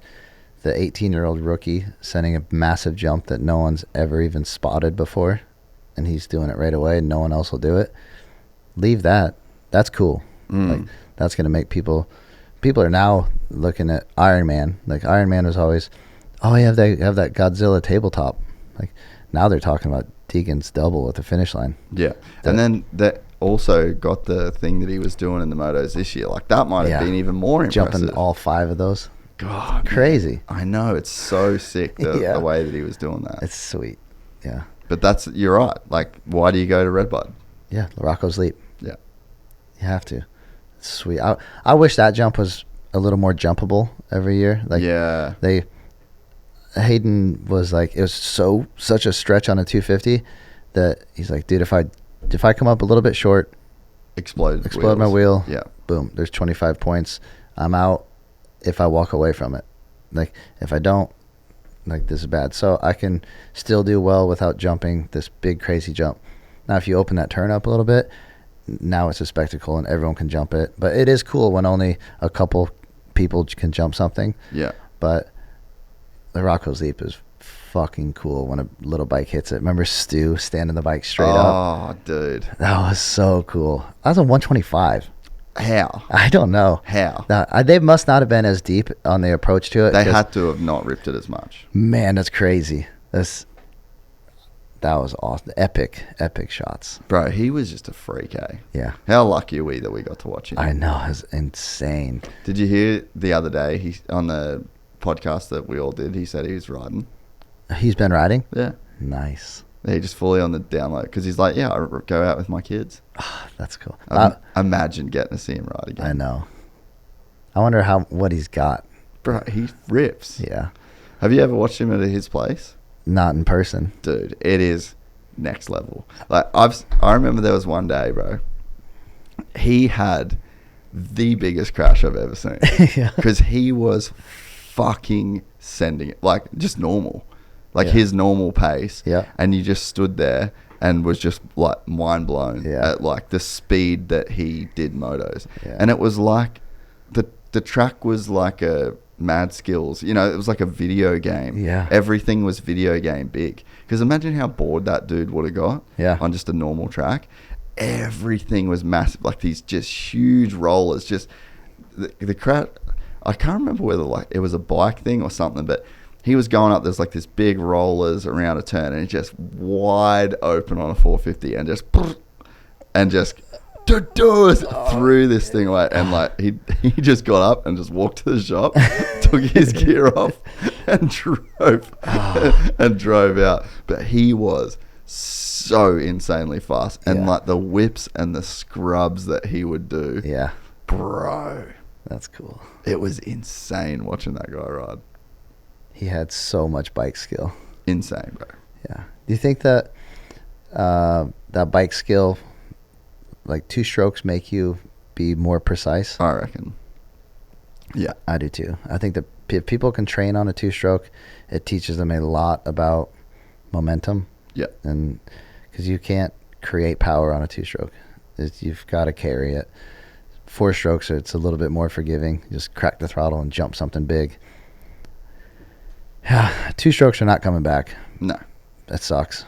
But I do wish that we still had the type of, I guess, racing that we had in 2-stroke days. Yeah. Everything's just so jumpable on a 450 now. Watching a 450 Supercross from the stands can be a little bit boring because you can have, if the track's basic and it's 45 seconds, the top 10 are within, 3 sections of each other, all jumping the same shit, and it's kind of boring, especially when you take out whoops. But, man, like a 2-stroke exhibit, that's it.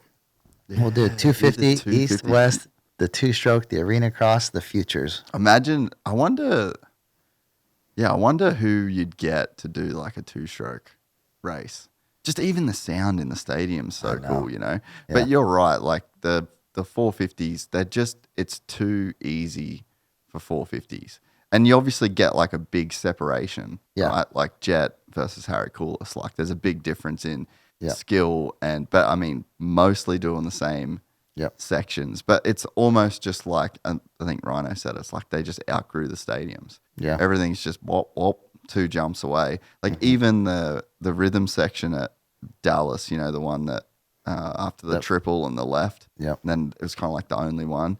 You could hear the guys coming around that corner just be like, like not even touching the throttle then, and they jumped it. Yeah. And you're like, it's big. Like they're not getting, there's no traction. They're barely even able to get around the corner. The bikes are fast. Can still do the jump. If you go watch free practice, the very first practice of the weekend, when the guys, they haven't even ridden press, they roll out and they're hit everything by the second lap. Like, damn, all right, this is going to be slot car racing tonight. That's kind of boring. But then you make it too technical.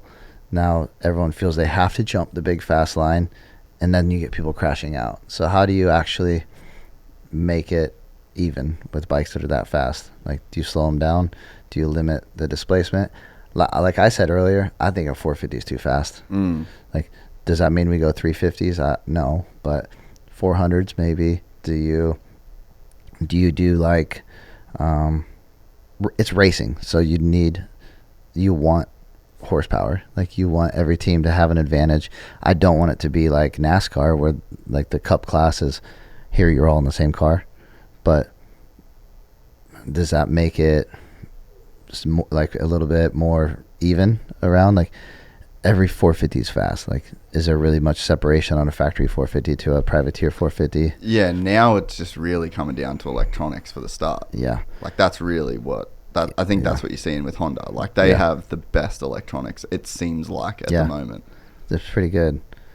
They're definitely... Like, dude, you can just see Jet, his front wheel. His front wheel just locks up. Yeah. Know? They're pretty good. And then just drive, whole shot, bang. Yeah. I mean, our bikes are pretty dialed on the start too, though. Their bikes are good. But it might be like that 1%, 2% better. Doesn't that suck that, like, a lot of it comes down to the start? Well, that's this year was more prevalent than any year before, I think. Do you change that? Like, do you take the grates away? Do you take the whole shot buttons away? Dude, I mean, I don't know about whole shot buttons. I say take the grates away. I think dirt, because the problem is that it kind of defeats the purpose of quali.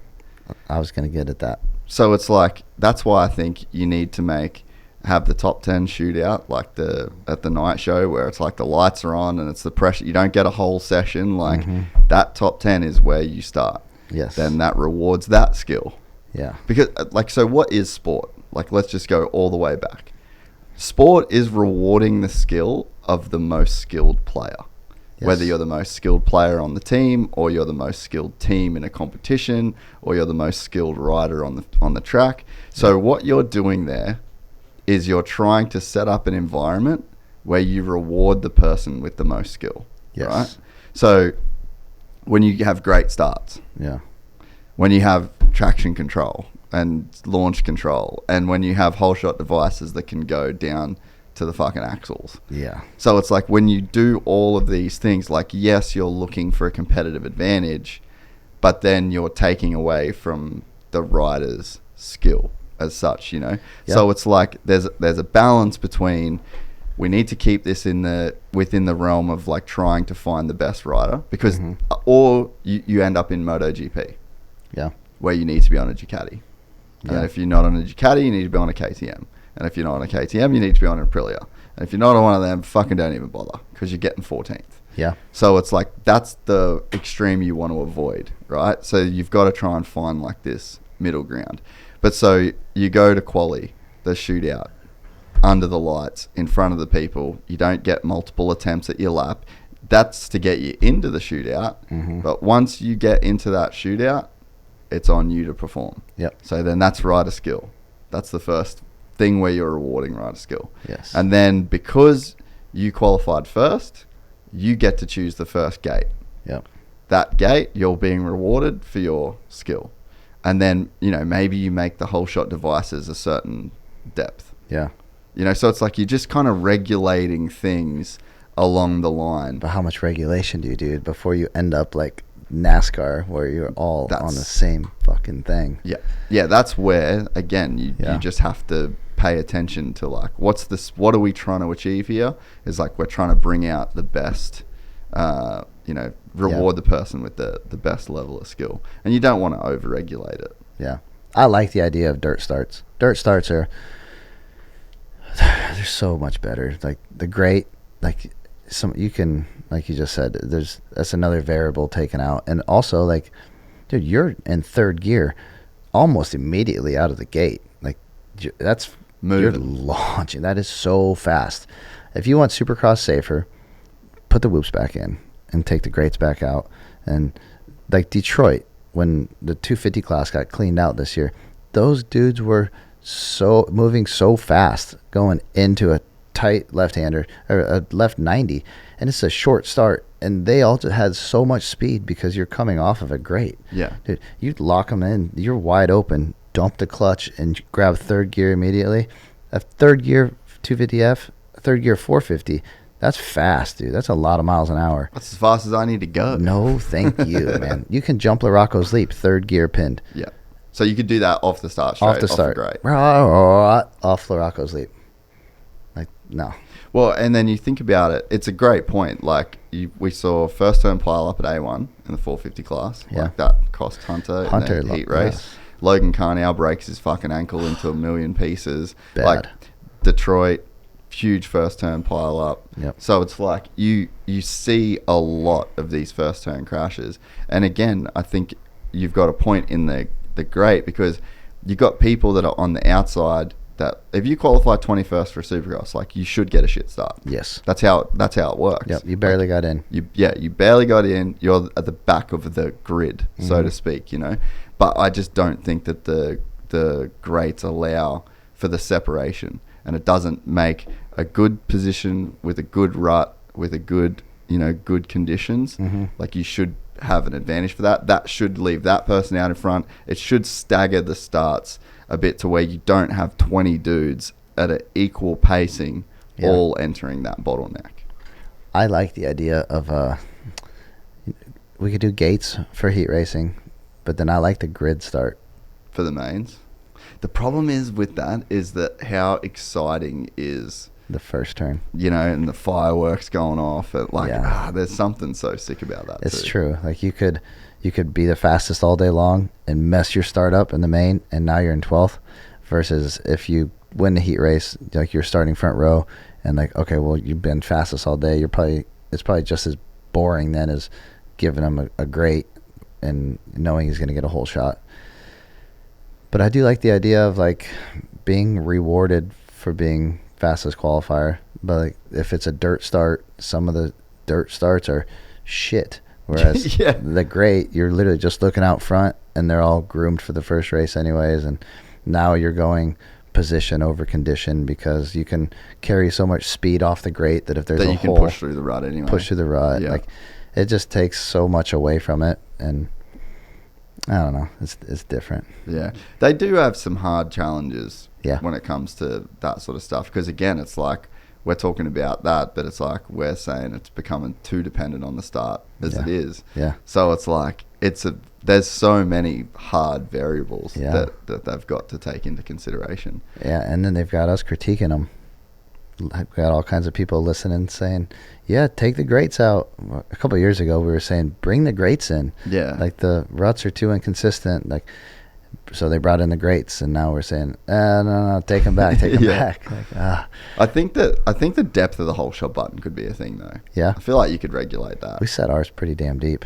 Fucking everyone does. Yeah. You got like 3 dudes to pull it in. I know. It's crazy. I'm like pretty proud of myself. Hayden and I can set it by ourselves. But when people say, hey, help me out real quick, like, yep, hold on a second. I set ours, and you kind of flex at them a little bit, like, you need a hand. But yeah, I think that's one way to bring the start back a bit more to, sort of just taking away like a tiny bit of an advantage. Yeah. Because dude, you get those things deep and just fucking.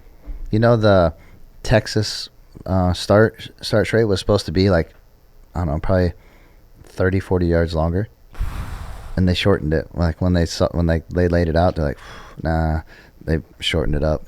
I loved the drag strip element of Charlotte. Just hearing like your guys especially, but hearing like Eli just drag race. Yeah. Dude, I would actually, you know what I would love to see? Just a straight line drag race. Yeah. Between like Jet, Eli. Like who's the dude that could literally go the fastest in a straight line? Yeah. Like fuck the turns. Just straight Let's down. actually just see. And no start device, no fucking launch control. Just like who could actually put the power down to the ground the fastest in a straight line. That'd be cool.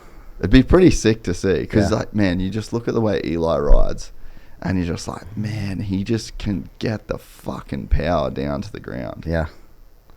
Do you think it'd be a cool thing to introduce at some, like a Triple Crown? Let's say not a drag race, but let's do top 10 hole shot challenges, and we'll do best out of 3 hole shot challenges. We'll do maybe that's the shit that you do on the weekend where, like, let's say you don't have the 450s, which people are probably going like, that's the shittest idea. No, bro. people are gonna hate us for this one. But it's like maybe that's the kind of thing that I don't know, you can do some stuff like that. But then you got to build like a whole big fucking just the drag strip like that. I think that would be sick at press day. Yeah, like that's probably a cool thing. Or like the week before when you build in. You know, the dirt comes in, like if you're at a drag strip, like that's a good marketing thing. Like have a race. Yeah. Literally hype it up. Like we're at Z-Max drag strip. Yeah. Like let's actually have a drag race. Like cool. I don't know how fast a Star Yamaha can go. Yeah. Like what's the fucking speed? Like what can we get this thing going to? I've had it.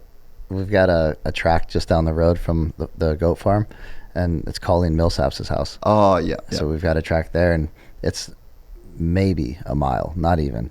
And there's times where it's like, hey, just ride the bike down there. And I never 5th gear rev limiter it, but man, we've got them going pretty quick down the road. I've got videos of Haiden standing up on a seat doing stand-up wheelies down the highway. Dude, that's so sick. Yeah, it's cool. Do you miss flying? Yeah. Did you get into like the feeling of flying? Yeah, it was cool. I probably have like 300 flight hours. Really? Just solo or in general? A little bit of training, but like a lot of solo hours. Really? Like, yeah. How did you do it? Like what planes did you use? And I did rental planes until I had like 50 hours and then got a plane. Huh.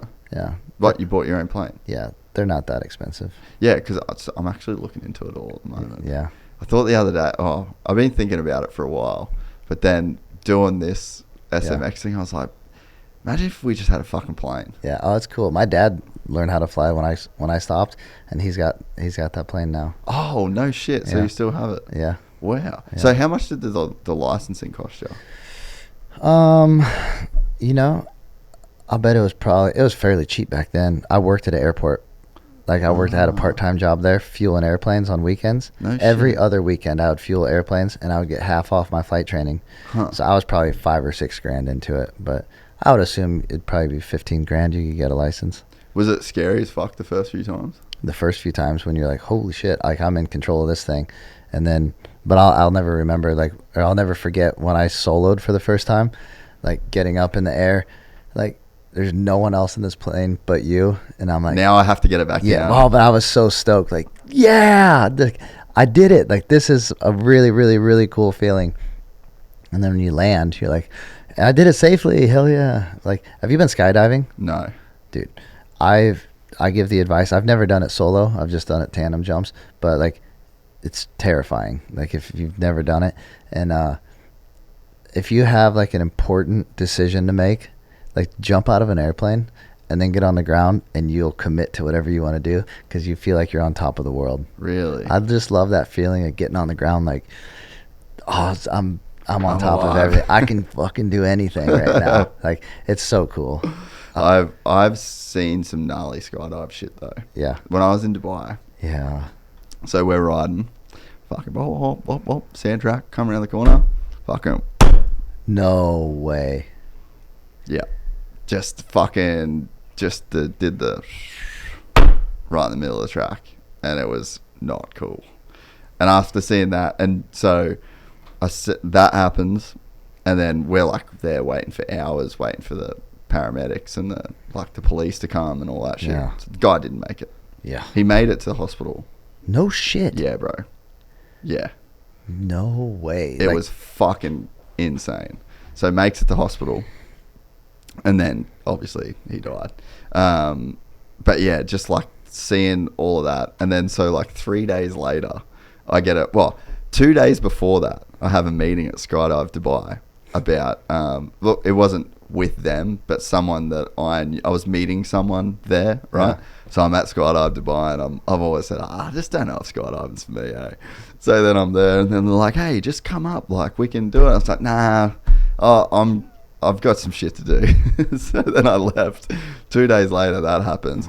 Another 2 days later, do you know Lockie Russell? Did you ever meet him in Australia? I don't think so. Anyway, he's like Jacko Strong's filmer. Okay.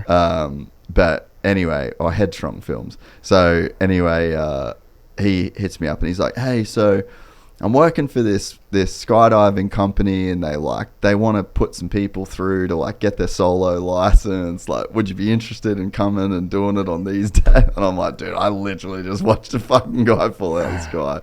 And then so that little week, I think, decided my fate of skydiving.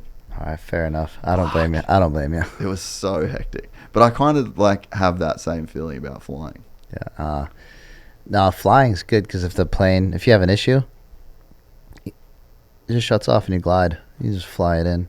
Whether you're flying it into the trees or flying it into the road or to a runway, you can land it safely. So you're not that scared about that? I'm not that scared. No. Did you have any bad moments in it in your 300 hours? Nah.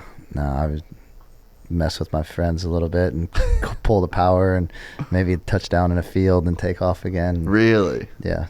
Dude. Yeah, shit's fun. We had a field outside of my house, and my friends are all farmers, and there'd be times where we'd just be out for a cruise and my buddies are having a pool party or they're out riding, and we'd buzz the field, like sometimes probably way too low, and there'd be other times where you just come in and you land, you touch down in the field and go full power, like in a cornfield, and like no corn up, and then you take off again. Probably a good thing that I stopped doing that. I stopped flying. I don't know if I'd be here. I feel like would just be the most square dude. Till you get comfortable. Yeah. Did you do any sim stuff, or just all manual hours? Nah, just all real flight hours. Yeah. Have you spoke to Brian much about that? Nah, I know like Todd Bennick flies, and I know Brian wants to. Yeah, and then like his combo the other day, and then Jacko, because Jacko's strong, bro. He's like a full. Yeah, I've talked. Build his own shit. Does like all the acrobatic stuff. I've talked to him about it. He's showing me his stuff. That's cool. Yeah, he's gnarly. Yeah, I used to work with Brock Sellards back in like 2007. No shit. Yeah, and Brock, he was like same thing. He was a pilot. He had a runway at his house, and it's cool. Because that would be the dream. Yeah. Like, and I was thinking this weekend, imagine if we just, I don't know, like, it'd be cool to have your own plane, because, I mean, they're not crazy expensive. No. But it's like, to just, we got to go to Charlotte this weekend, go to the airport, fucking book your slot, fly there, fly back. It's cool. Be a pretty cool feeling. Yeah. You could do some, like, cool holidays and shit like that. Yeah. Yeah, it's fun. We used to, like, load up, and I lived in Iowa. We'd go from Iowa to Wisconsin for dinner and fly back. 4th of July, flew around and watched fireworks from the air, looking down at the fireworks. And it's the stuff you can do when you have the freedoms like that. It's pretty cool. And is it not like unregulated? Obviously, it's like very regulated, but it's like you do have a lot of freedom when you're up there? Yeah. Dude, if I wanted to go fly right now, we could just go to the airport and go fly, because I've never had anyone ask me to see my pilot's license. So you want to go? We'll go after this. Orange County, right there. Just post this thing before we go, just in case my skills aren't sharp. Oh, dude, that's awesome. Well, hey, we just crushed 3 hours very easily. 3? Done. Easy. Just like that. It's been fun, man. I'm glad we made it happen. We've been talking about it for a while. I know, man. It's just cool. It's just cool to hear like more of your story too, you know? Yeah. There's so many people when you're doing what we do for a long time. You never like really just get the chat to just sit down and Oh, you never get the time to sit down Yeah. and just chat, you know? Yeah, we'll do one in November. We'll either do politics or we'll talk like End of the world shit. yeah, conspiracy theories, shit like that. Well, that's when you need your pilot's license. And like I just said, you don't need a license. Well, that's when you need the skills Oh, there you go. to fly this plane. That's what because you when need. shit hits the fan, that's Yeah. what you really need. Oh yeah. So, what's next for you? What's coming up? Getting surgery Yeah. October 8th. How bad's that going to be? Is it going to be Should be an easy one. Just getting a little bit of hardware removed. That's like some screws and stuff? yeah, should be they're backing out and it's hard to walk. So looking forward to feeling a little bit better, take some time off, and then big off season full of work. Yeah. But yeah, that's it. That's what's next, is just working. Yeah. What do you see for the next couple of years? Hopefully stay a part of this for a while. I'm really enjoying it. I'm with a cool team, really cool group of people, and we're getting the results, and you know what we're doing is working. So I'd like to essentially keep things the same, keep everything the same, and maybe just evolve with it, because you can't just do the same thing forever, because everyone else is doing something to be better. So stick with our program, evolve with the program, and hope for the same results. Yeah. Well, man, I think I think people will probably get a good idea of this as to why you've had the career that you've had. Yeah. So there's definitely a reason that you got lucky with JB and you got lucky with Haiden, because you're a fucking good dude. So I appreciate the time, brother. This has been great. Thanks, bro. I appreciate you. Brent Duffe, everybody. If you enjoyed this content, please like and subscribe. And to listen to the full 3-hour podcast, search Gypsy Tales in your favorite podcast platform or click the link in the description below. Gypsy Gang.